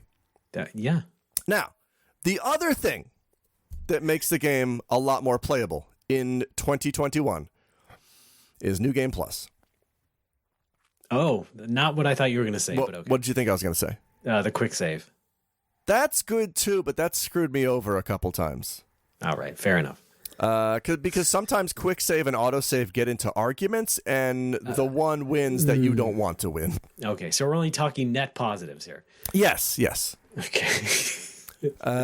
So yeah, new game plus. I mean, more accurately, should have been called new campaign plus or new scenario plus. Right. Well, meaning what? So because we have 7 scenarios. Yeah, we have 7 scenarios, and when you finish one scenario, you can then choose to start the next one with new game plus, which means all of your items, weapons, armor, money, abilities, character stats carry over. And it is very helpful, and it makes the game so much more playable. What's up? Yeah, no, I just want to clarify for anyone who doesn't understand. You have 8 different characters. Yes. And then you complete one character's story. Yes. But sometimes, or many times, in fact, the point of the game is that all those characters will eventually join up one way or another. Yeah. So what you're saying is that in New Game Plus, the character who you finished, when they enter the picture, they will be powered up. Is that what you're saying? Yes, exactly. So, for example, I finished, or not even that character. I finished up Red's scenario. Right, Pokemon, I get it. Right, Pokemon Red. We learned this in Pokemon Adventures from Viz. For Kids Entertainment. Viz published the comic, the manga Pokemon Adventures. Okay. Which did not use the anime names of the characters. Why? They used the game names. Because it was an alternate telling of the Pokemon legend. Shit, so Brock was Samanosuke. Brock. That's it. What I mean is there's no fucking Ash. It was red and blue. So wait, instead of Ash and Gary. Brock has got Rock right in his name. Yeah. Misty is Misty because the water can be Misty. Yeah, and also Kasumi. And Ash is going to just burn this motherfucker to the ground. Yeah, I don't get that. Okay. I think they were really reaching. Okay. Ash is a weird name in general, even in 1999. Yeah. All right. And then his family name is Catch Them, is that right? Catch 'em, yeah. Catch Them. Now that makes sense. That I can get behind. Why? Because he's catching. I don't get it. He catches the creatures in the abattoir. What were we talking about? Saga Frontier. Saga Frontier. I beat Red. That's right, Red. I beat Red's scenario the other day. You beat him up. Yep. And in that scenario, I recruited Lute, the Wandering Minstrel, and he gained a lot of stats and a lot of abilities, and he was very powerful by the end. And then I started up started up a Celisys scenario with New Game Plus, and I recruited Lute early on, and he showed up as the same powerhouse he was in Red's scenario. I see. Okay. Yes. And it makes the game a lot easier. Not necessarily easier, but just more playable. Yeah. I get Now, it. keep in mind when you start a New Game Plus, you have the option, like it lists all those things individually. It lists not the specific items, but it will list the categories of money, items, weapons, armor, and you check the box if you want the New Game Plus to carry those over. Oh. One of those boxes is your battle rating, and I have never unchecked a box faster. Yeah. No, thank you. Yeah, you can choose not to keep that with you, and yeah, who, why? I've unlocked Fuse's scenario. I'm saving that for last. I've heard it's a little tricky dicky. I finished up my second one last night on stream. We're going to start the third one maybe tomorrow. It'll be fun. Fantastic. Yeah, looking forward to that Legend of Mana too in June. Remasters are the new thing. Well, I guess so. Now, you were, back in the day, you had Saga Frontier. Yes. You were telling me you loved it. I also got it when it came out. I could not have bounced off it faster, like a fucking basketball on pavement. But I kept it. I still have it. What? I got Saga Frontier 2, which I enjoyed a lot better. It is gorgeous, the soundtrack is great, and the gameplay was pretty fun, more doable for me at the time. I actually fired up Saga Frontier 2 yesterday in the bar because I still have my copy from high school. Whoa, and are we cool? I'm in the middle of the Saga Frontier 1 remaster, so I decided, hey, let's fire it up and see, let's remember that one. And I was like, oh yeah, this game looks really good. Why didn't I finish it? I think it was something to do with the battle system. I don't know. Probably. It's a Saga game, so probably. But there's high hopes that there will be a remaster of that too, and I'm waiting for that. That would be nice. If people don't support this thing, it might not make it. So I had to buy Frontier 1 just in case. Al Kaiser. Now there's a haircut you could set your watch to. Yes, indeed.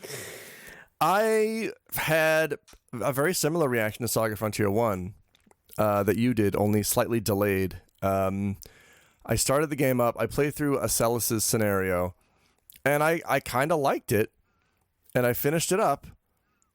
And then I got back to the title screen, and it's like, all right, now select your second scenario. And I'm like, I'm good. I really don't need. I don't need to do this 6 more times. Oh boy, yeah. Well, I get that too. And I think a lot of that is just because Acellus's scenario is very, very. I mean, that game in general is very open ended, and it's I would call it open world in a PS1 JRPG sense. Because you just pre-rendered background sense, yeah. And I think Loot's scenario is widely regarded as the most open one because you literally you start, and then you can immediately go and fight your last boss, or you can go anywhere. Okay. Acellus is kind of similar. Once you escape from your starting area, then you've got to just the story hint description is literally just engage in at least one fight and explore various regions. Okay, thanks. Yep, that's have fun. Yeah, various regions, huh? Cool. You might say it's an endless frontier. Thank you. And because I had finished Acellus's campaign first in high school, I had already kind of seen all the areas because I went everywhere because I had no idea what the fuck to do. And then it was time to choose a second one. I'm like, nah, I got it. So I ended up trading that in. I ended up trading Saga Frontier and Bushido Blade and another Squaresoft game in at the same time. And the guy at Babbage's was like, wow, do you own stock in Squaresoft? Great. And I'm like, no, I just, Let me guess. What? Was it Tobal #1? No, I did not buy Tobal. Oh. I don't remember what it was. What was another? Brave Fencer Musashi. No, I didn't own that either. What was another? Threads of Fate? No, I didn't know that either. What was another disappointing Squaresoft game from the late 90s? Parasite Eve? No, I still own that. We're running out of U.S. releases. We are. I don't remember. Vagrant Story? Too late? No, I still have. Is that too late? I still have Vagrant Story. I still have Legend of Mana. I don't know. Yeah, this is weird. I don't know. Maybe I came across a second copy of a Final Fantasy. Yeah, maybe. But yeah, anyway, the game itself is very, very flawed. And what's most frustrating to me is that even Saga Frontier fans themselves don't seem to be able to agree on much. Okay. Like I'm playing the game and I've got 3 different Saga fans in chat, each giving me 3 pieces of conflicting advice, and I'm like, slow the fuck down. What do I do? For real though, what do I do? Oh my god. And someone's like, you should grind this, and someone's like, no, it doesn't work that way. He should grind this, and someone's like, no, he should go straight for this, and it's chaos. That is pretty much what I would expect from Saga in general. My biggest gripe, I think, with the game, like from a JRPG standpoint, is just that it is so incredibly disjointed. It doesn't feel like there's any kind of cohesion at all between the areas.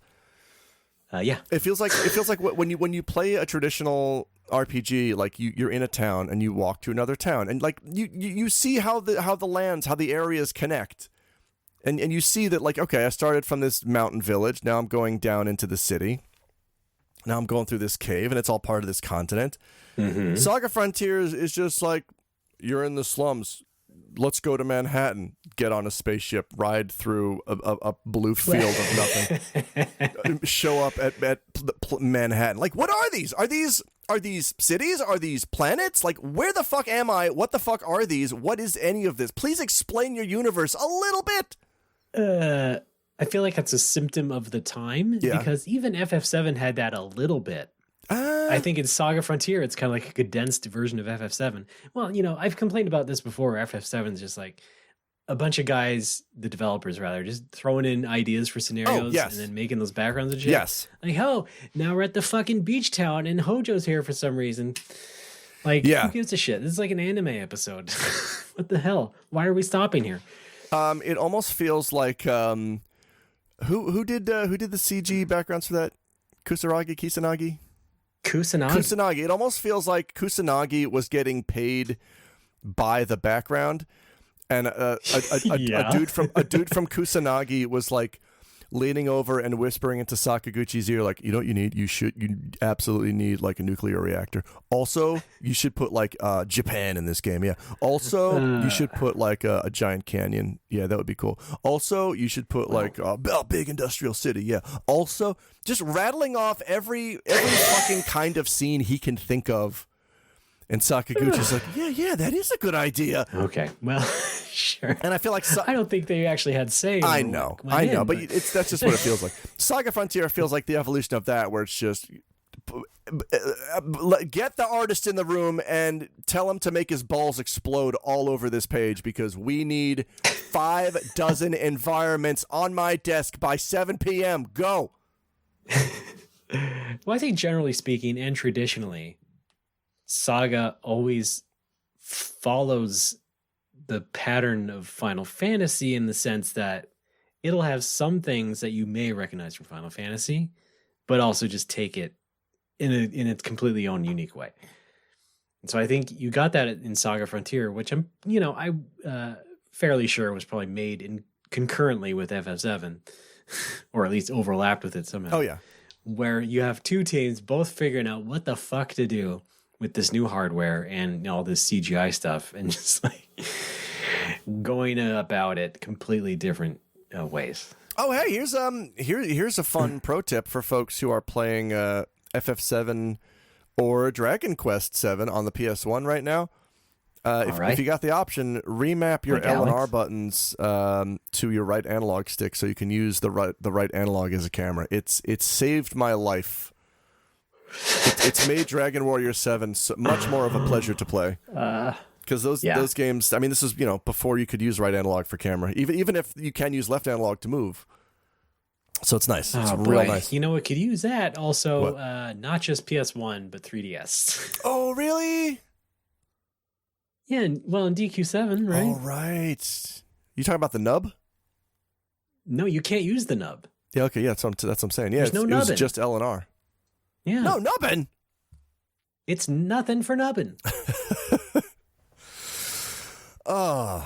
Okay, wait. I do want to say this. Like the Saga Frontier remaster added a help thing, which, thank God it did. We'll try to explain any of the myriad inscrutable horse apples that are stuffed into every bite of Saga Frontier HD remaster.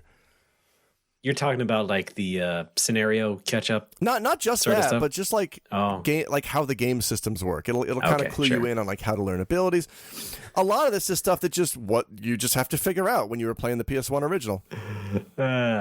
Which was brought back later in 2009 for Final Fantasy 13, where you had the encyclopedia to explain what the fuck is happening. Yeah.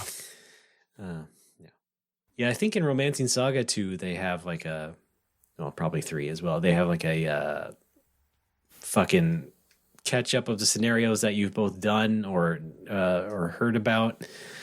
You can just go through those and kind of get an idea of what you're supposed to do if you need catching up, or you can just also go to the castle where there's like a couple of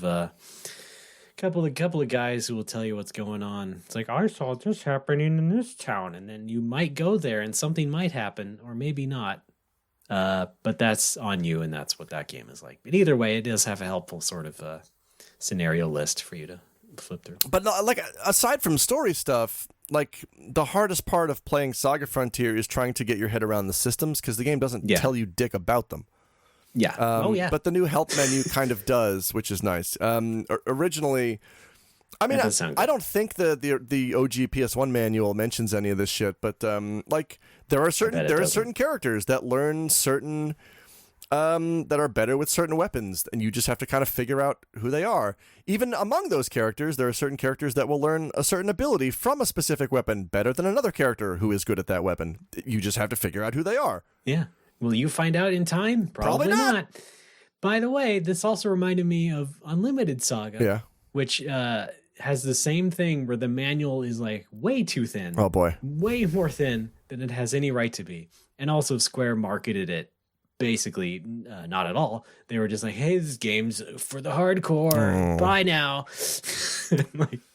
And sure enough, that game tanked around the world. But I do wonder now, speaking of that, people are generally more accepting of all kinds of RPGs and their quirks these days, mostly because of indie games and also because of more Saga games coming out.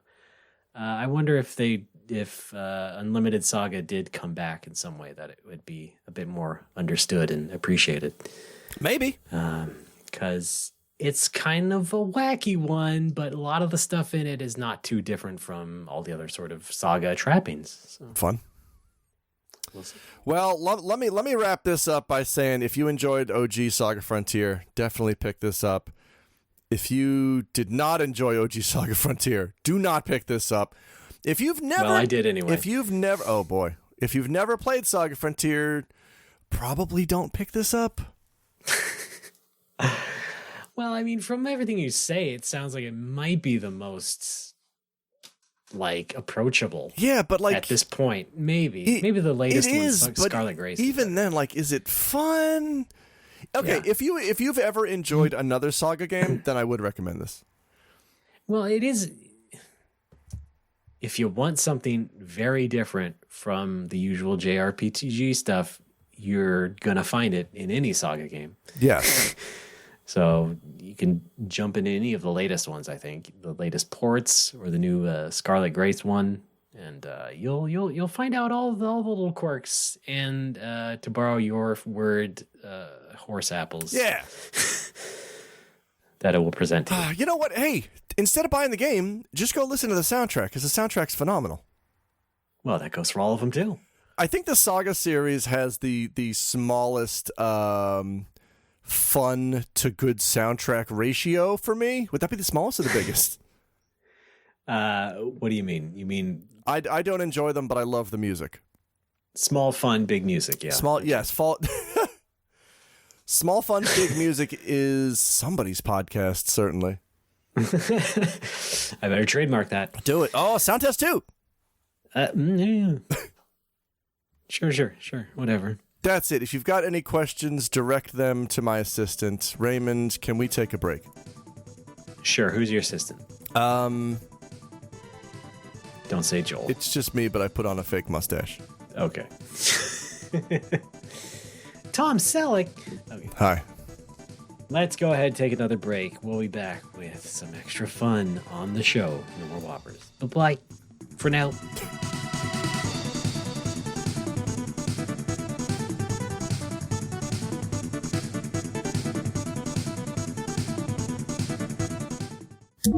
Retrograde Amnesia is a comprehensive podcast about classic Japanese RPGs. Each season, we cover a single game, chapter by chapter, beat by beat. Season 1 covers Xenogears. Season 2 covers Chrono Cross. Each episode, we play a section of the game and unpack the story, mechanics, music, and themes. Also, our post-production AI companion, the FakeNet, fills us in on the finer details we may have missed. Initializing FakeNet. Yes. They need me for everything. Find Retrograde Amnesia at greenlitpodcasts.com.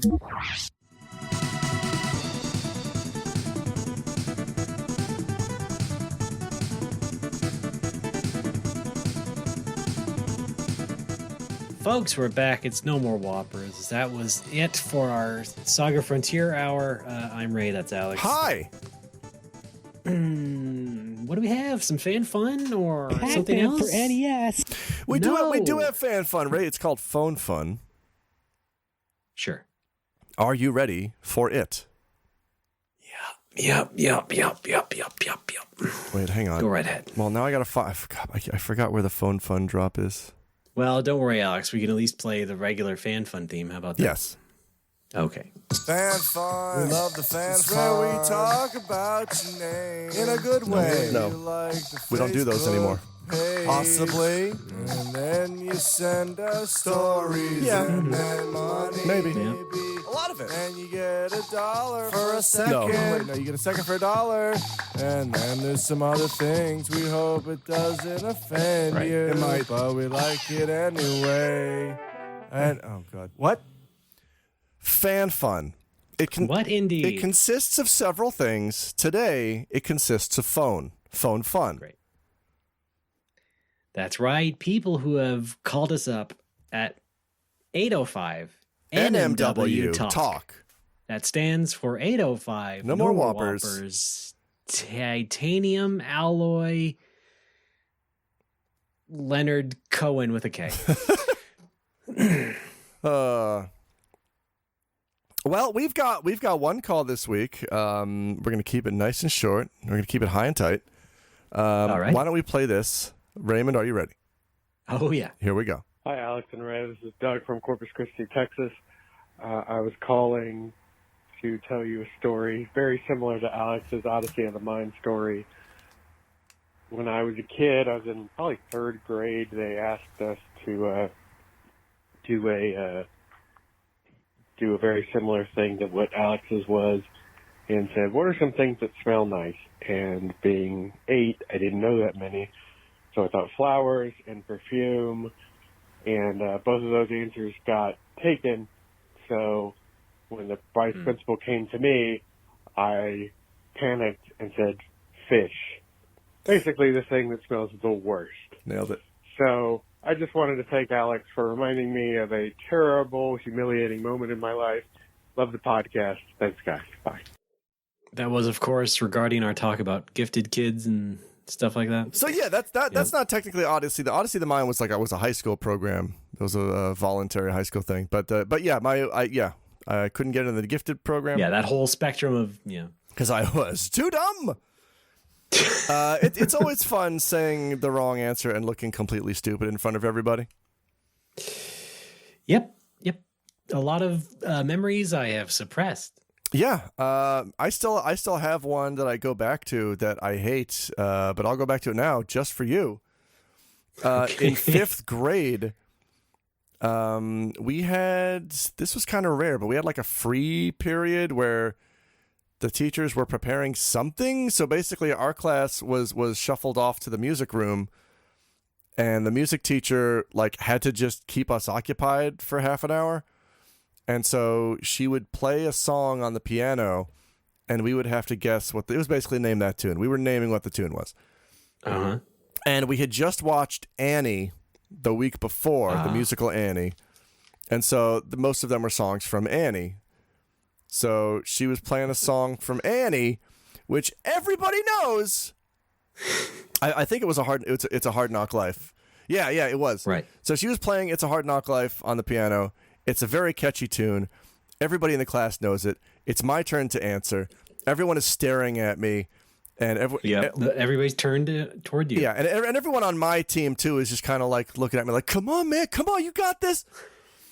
And I should also mention that around this time we would also, in addition to the hyper nationalistic indoctrination of doing the Pledge of Allegiance in American schools, we would also sing a song to the flag every morning.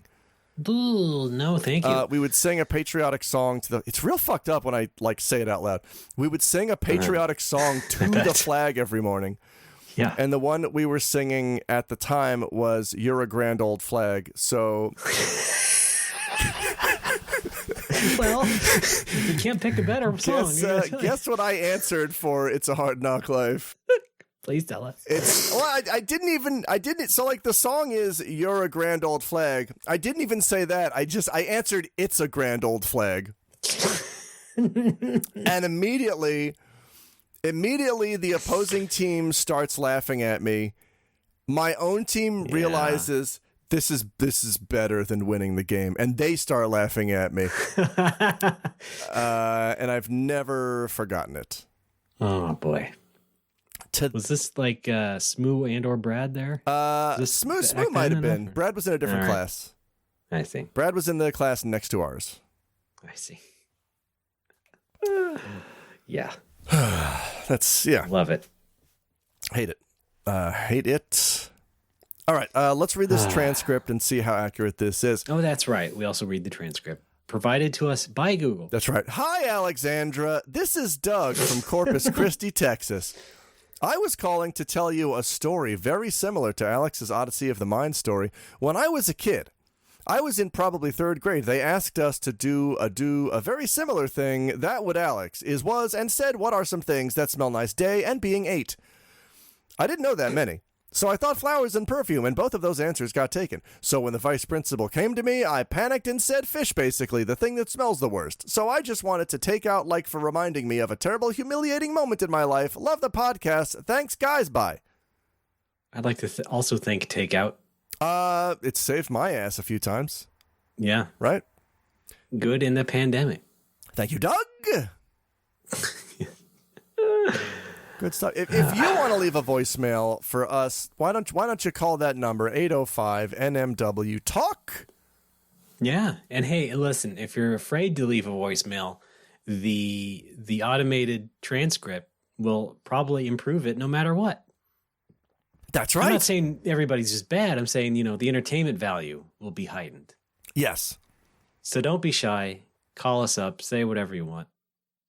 Clearly, some people have, not Doug, but certain friends of yours. Even better, call and have 2 people start talking at the same time, because I bet that transcript would be wild. All right, sure. Yeah, that's a good idea.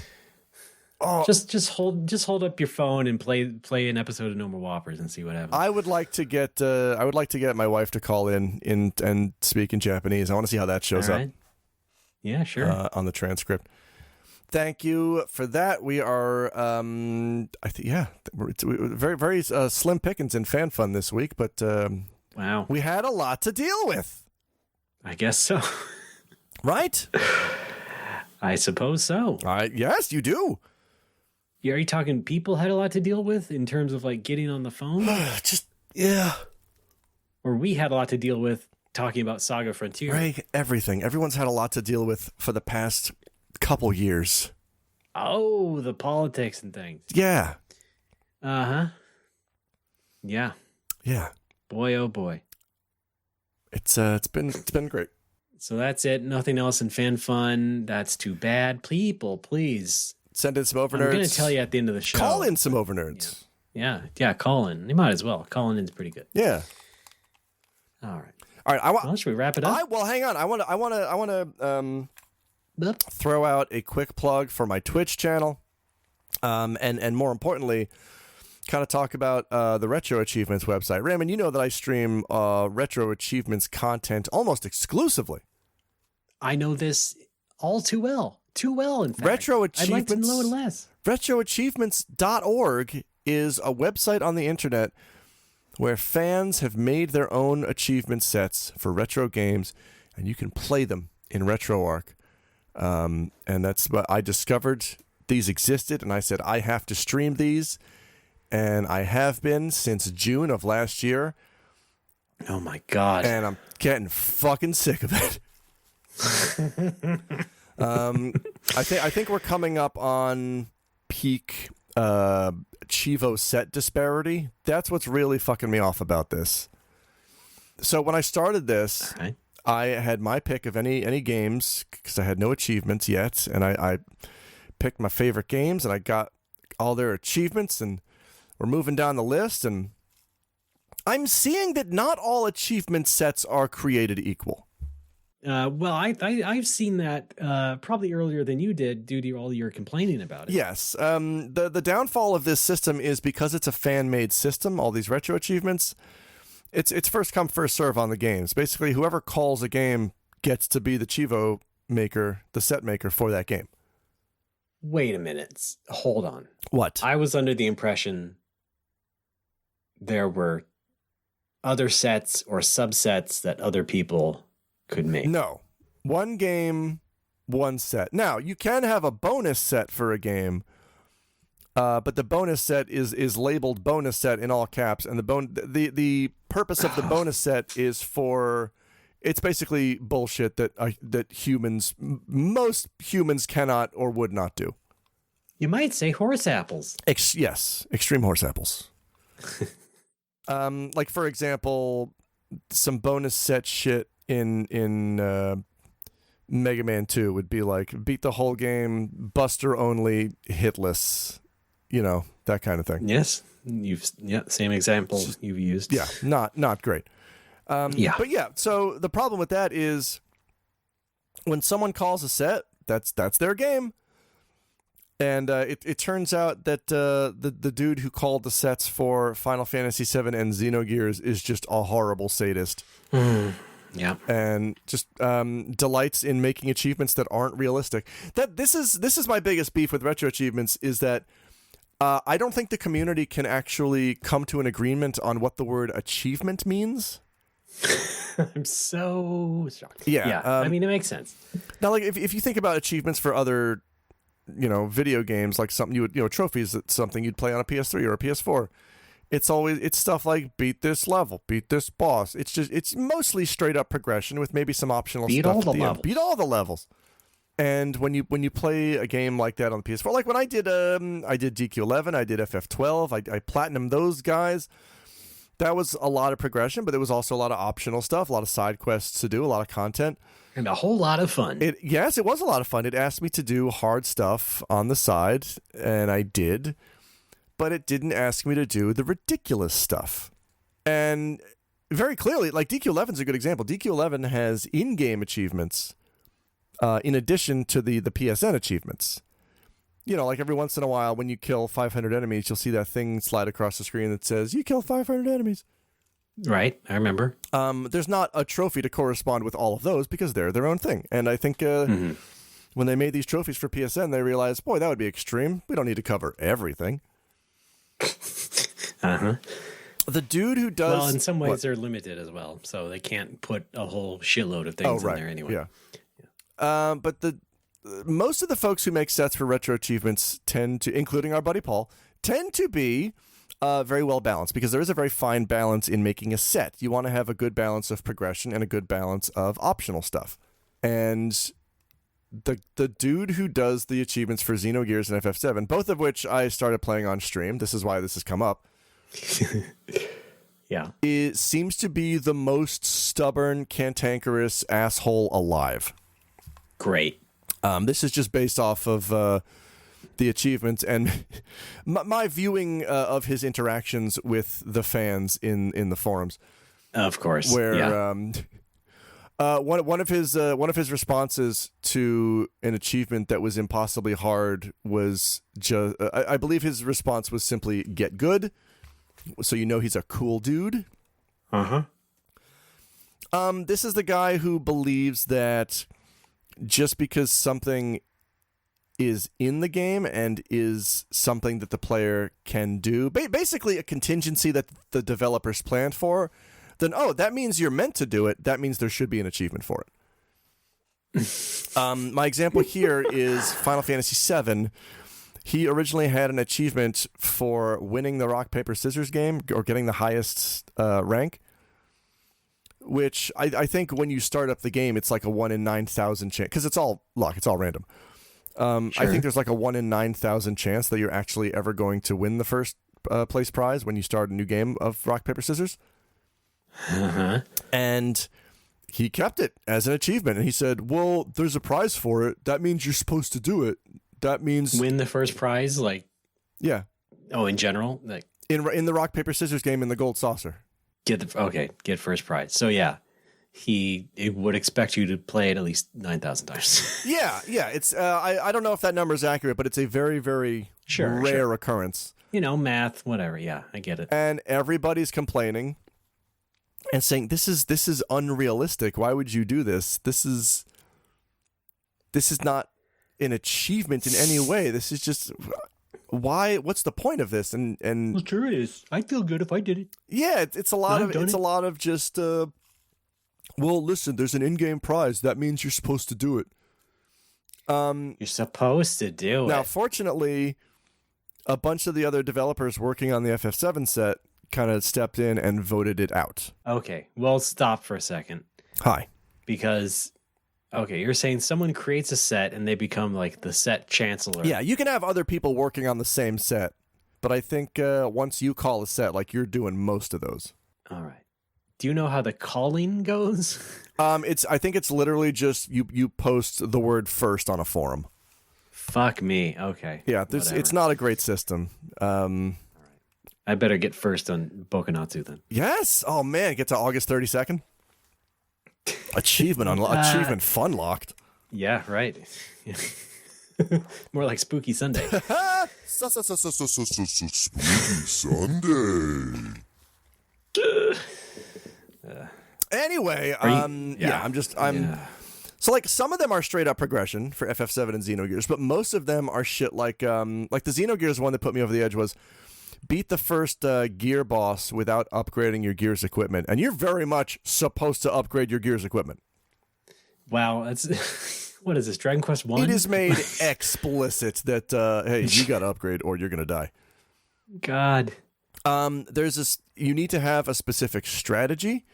You need to grind beforehand to learn specific abilities, but even that is 10% of the equation because this achievement is 90% luck.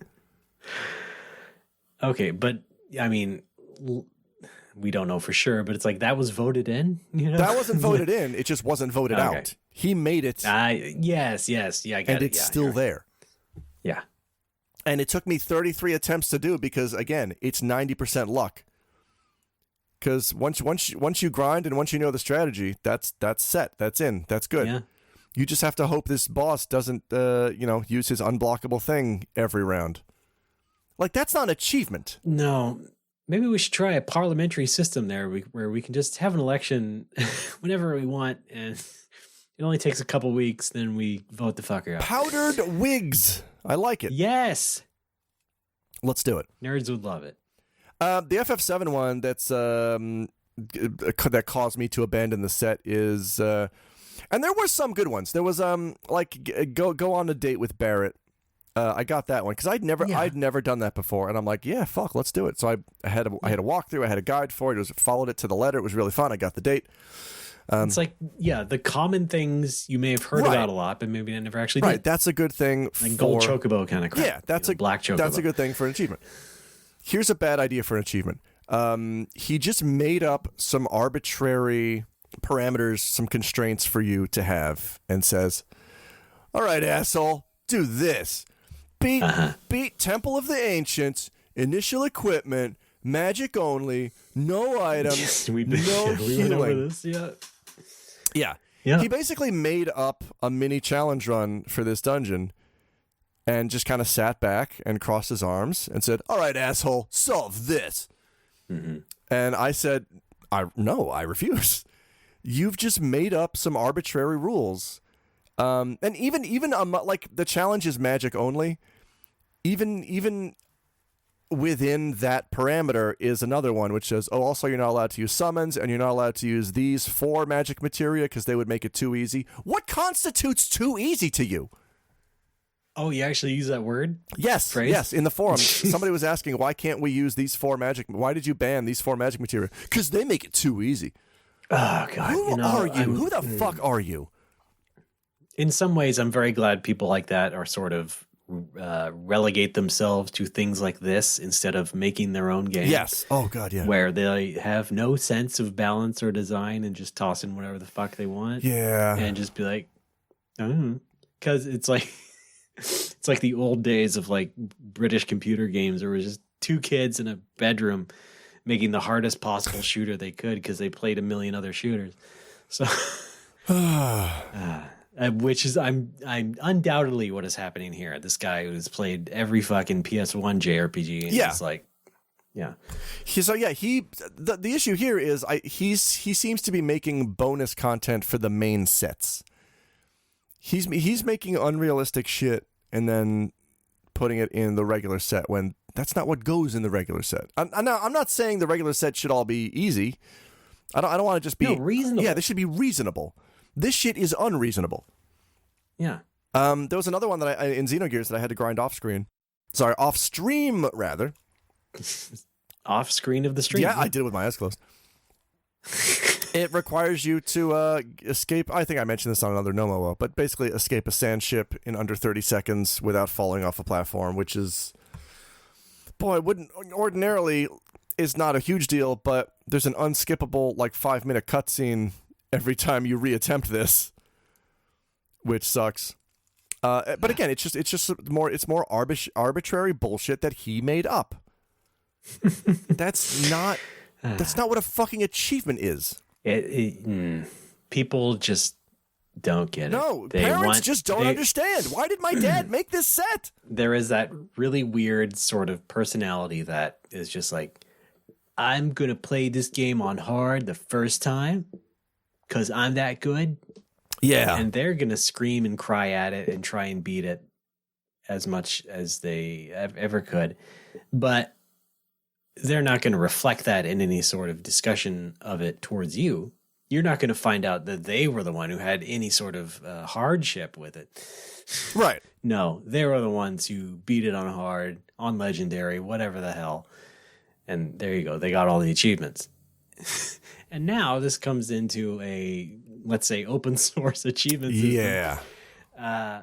Where people can just completely put their personalities onto things that go out into the world, the public world, and torment people.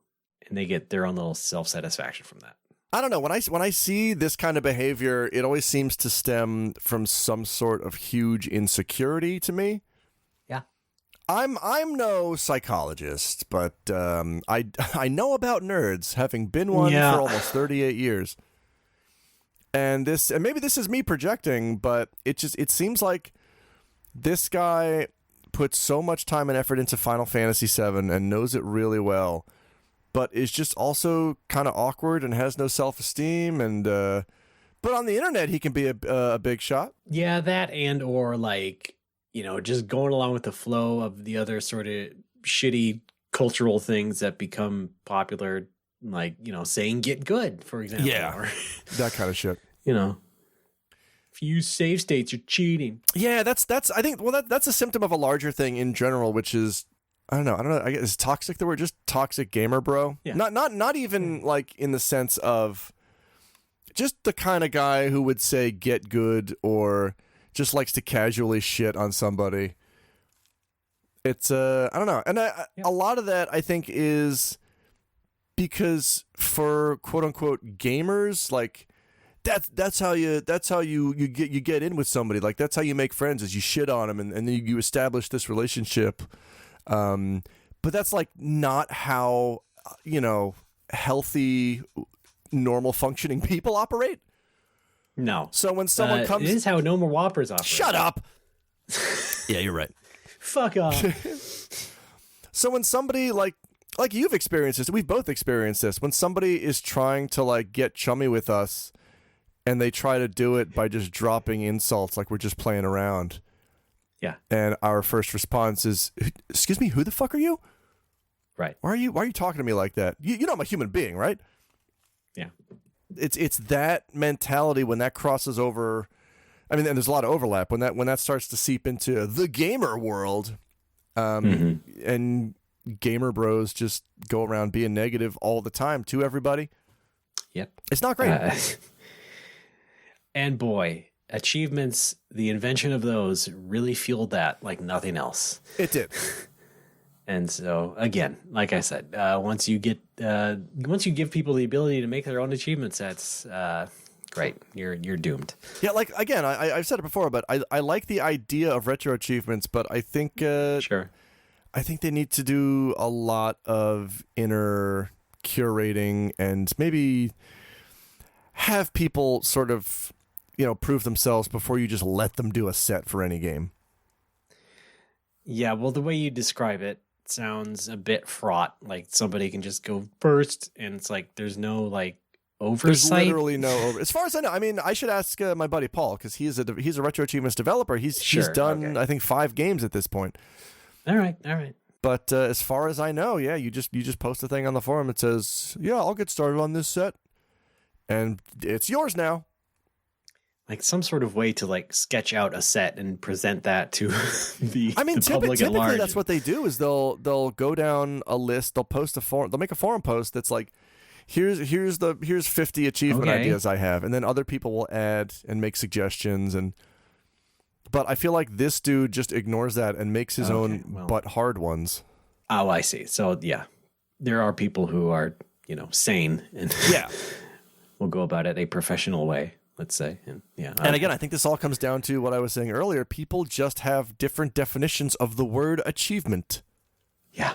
Yep. And I like it somewhere in the middle. I don't want it to be given to you for progression, nor do I want to have to go through a fucking hell gauntlet with initial equipment and no items and magic only to see one achievement pop. Yeah, I think I think it's one of two things as far as people interpreting it. It's people taking the word achievement literally or correctly. Yeah. And then people who just take the word achievement as the word Microsoft made for a little badge you get on your profile. Yeah. Yeah. Yeah. And get to show that off. So. And it's a real shame because some of those sets are really good.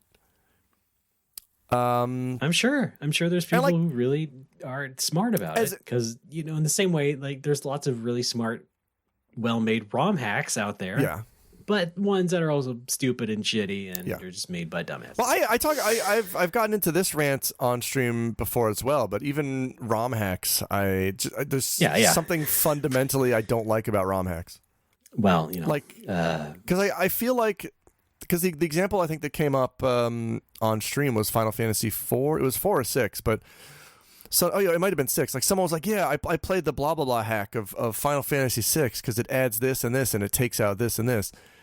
And I'm thinking to myself, like, a game in general, but specifically an RPG, is very much like a labor of love by this development team, especially back in the day when it was smaller teams, and everything is very deliberately made and crafted. And when you take out this, and this, and you add this, and this, you're not playing Final Fantasy VI anymore. That's not the game that Squaresoft made. That's the game that Andrew in Wyoming thought would be cool. Yeah. I think it is cooler if, and a lot of hacks aren't capable of letting this happen, but like if you change the actual fucking world, the levels, and the graphics and the layouts of things to make a whole new experience instead of just shifting numbers around, that is cooler to me. Yeah. That is more valid. And that is, something that a lot of people do with the platformers, Sonic and Mario game. You don't see that as much with the RPGs, even the randomizers, because they're only there to randomize, like what enemy will pop up or what's in the chest. They're not making a whole new fucking world map, which is too bad and in some cases understandable. But generally, what I'm saying is that is more appreciable than just changing the math around or making things more sweary. Just fucking, oh God, please your own little lizard brain.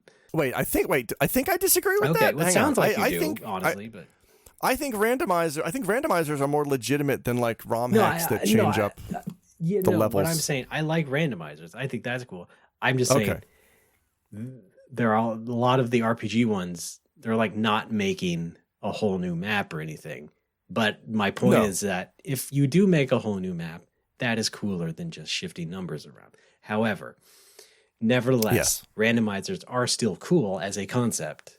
I still like those. Yes. So I'm just saying they could be better someday, somehow. Yeah. I finished a Dragon Warrior randomizer on stream a couple weeks ago. That was really fun. I'd like to try the Final Fantasy randomizer. I know there's ones for like Metroid games that they're more what I'm talking about, and that's cool. Yeah. Yes! Oh, man. Have you played the Jeopardy 25th Anniversary randomizer? I said Metroid, but okay, yeah. You never know what you're supposed to write for the answer. It sucks. That's fun. That is very fun. Thank you, Alex. All right, that does it for me yelling about people on the internet that I don't know. Yeah, sounds great as usual. It was. We had a great time. Didn't we? We all had a good laugh, and I failed. Yes, indeed. Well then, shall we perhaps finally wrap up the show? Let's close it out. Okay. Thanks everybody for listening. This has been No More Whoppers, of course. You can go to our website. Our website, get this, we're back in it. It's back, baby. NoMoreWhoppers.com. Thank you. What? Oh, we're back? We got NoMoreWhoppers.com? Yes, we did, Alex. Thank you for paying attention. Yes, it still goes to NoMoreWhoppers.tumblr.com. But thanks to everyone's generous donations on Patreon, we decided to just go ahead and splurge and get NoMoreWhoppers.com back, which we had a few years ago, but didn't. We thought it wasn't worth it back then. But now it's back. What about NoMoWo? That is a short name. Yep. NoMoWo.com? You want to just go on a fucking shopping spree? Is that what you want to do? You just said get domains? You also said we could get NoMoreWhoppers.Nagoya? Yeah, right. Yes, we can that do would that. kind of rule. Yeah.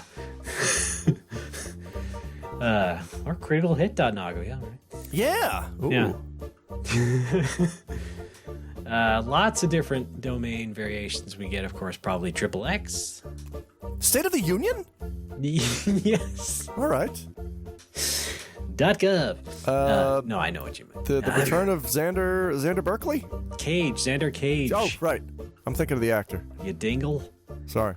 NoMoreWhoppers.com is our website, but we also have Patreon, like I mentioned, patreon.com/NoMoreWhoppers. People are still giving all their money, well, some of it, to us, and we appreciate it very much. Thank you. Yes, I also want to point out we are going to do a Jackbox stream maybe next week. Or I guess when you hear this week. Maybe. Depends on who's hearing it and when. Oh, that's true. Right. Oh, yeah. So, okay. It goes early for patrons. Patrons are going to hear this in a few days. Everyone else is going to hear this in a few days plus a week. So maybe the week after next. Fuck it. We'll announce it on the Twitter. Just pay attention to the Twitter. Hey, speaking of Twitter. Okay, hold on. All right. Sorry. I got real excited. No, that's good enough. I was going to mention that we do use that money not just to pay for our hosting and websites and stuff, but we are getting games to play on our streams. So yes, that is also very welcome. The money that is. Now, hang on. As people's financial situations change, I noticed the NoMoWo Patreon number does fluctuate. If it dips below 500, not only are we going to not stream, but we are going to execute one hostage every hour that it is below $500. Oh, I see. Yeah. Patreon should do that. They should have anti-bonuses. We're burning all the fucking stickers. Unless it gets over this goddamn line. No, it's all in jest, folks. Yeah. We do have email as well, nomorewhoppers@gmail.com. You can send us over nerds, which are brief and funny stories about nerds you have seen or have been. But, of course, our phone number, which we also mentioned, 805-NMW-TALK, is the number to call. And you can also give us over nerds that way, or just whatever's on your mind. Yeah, I got Georgia on my mind. Aha. Voting. And what is next? Twitter. Yeah, sure. Let's skip Facebook. Who cares anymore? Yeah. Twitter.com/NoMoreWhoppers is the place to go to find something about us, but we're also on Twitter personally. Alex is on Twitter as... Hi, I'm Patui. That's Pitohui. You can follow my business. It's called Patui. It's called Critical Hits, the used video game store in Nagoya, Japan, at Critical Hit Nag. Some out of context quotes at OOCCHQ. Raymond, what? Usually stick Twitch in there anyway, even though we were talking about Twitch. But. Oh, that's right. Yes, please watch my Twitch channel. It's twitch.tv/hoodedpatui, all one word. I made more on Twitch last month than I did from the bar, so that's pretty good. It's getting real good. And thanks to everybody who supports me. And I should get in on this. Yes, you should. If I could do this full time, I would. But I have a duty to keep that bar open. It's become a local mainstay. It's a community spot where a handful of guys play fighting games on Saturday nights. Cool. Doing my part for the community. Sounds great. Right. We wish you well. Thank you. We do all our guests. Twitter, that's Twitch. Facebook is garbage. Get off of it. Oh, over to you. Okay, I'm on Twitter, RDB, AAA, AAA. My game company is called Bipedal Dog. All one word. Also on Twitter, under that name. Thank you very much. Made a game called Blast Rush. It is on PC and mobile. Coming up soon, I think, for summer sales. Oh boy, the time flies, huh? SummerSlam! Summer sales, discounts, discounts galore, deep dish counts. That was a callback, Alex. Can I get a courtesy laugh? Great, fine, whatever. Excuse you? All right. Lastly, we have No More Whoppers merchandise. New merch. Mouse pads, ashtrays. No and no. Hubcaps. Stickers and buttons on top of our regular t-shirts. I believe that is still shop.spreadshirt.com/No More Whoppers. Sure. Sure, why not? Either way, you can find it on our website. There's a big button, a big flashy animated GIF that I made, showing you, sort of a flipping sort of photo gallery of the merch. You know, you can say fucking. It's fine. No, it's Oh. Anyway, shop.spreadshirt.com/double New merch. Buy a sticker. Buy a button. Now that I think I stopped fucking up the alignment of the pattern because I was ordering proof buttons and they were not. The logo was not covering the button fully, so I had to get returns. How about can we Photoshop a No Mo Wo shirt onto Wayne Knight and caption it "Hello New Merch"? Boy, you've been loving that line for years, and you love sticking new ways to do the Newman line. You know that? What happened to Michael? I really You know do. what I'm talking about? I remember Hello Newman for your Phantasy Star feature. That's right. Newman. Yes. Then you gotta go into some goddamn Back to the Future bullshit DeLorean cocksucking fucking shit. You got a sick mind, Alex. I do. That's why they gave me a show. It was called Mind of Mencia. Well, Mr. Mencia, thank you for being a good sport. Anytime. Everybody else, keep your nose clean, and we'll see you next time. Gold subscribers, stick around till after the show. We explore the weird, wild, high-stakes world of collecting corn nuts bags.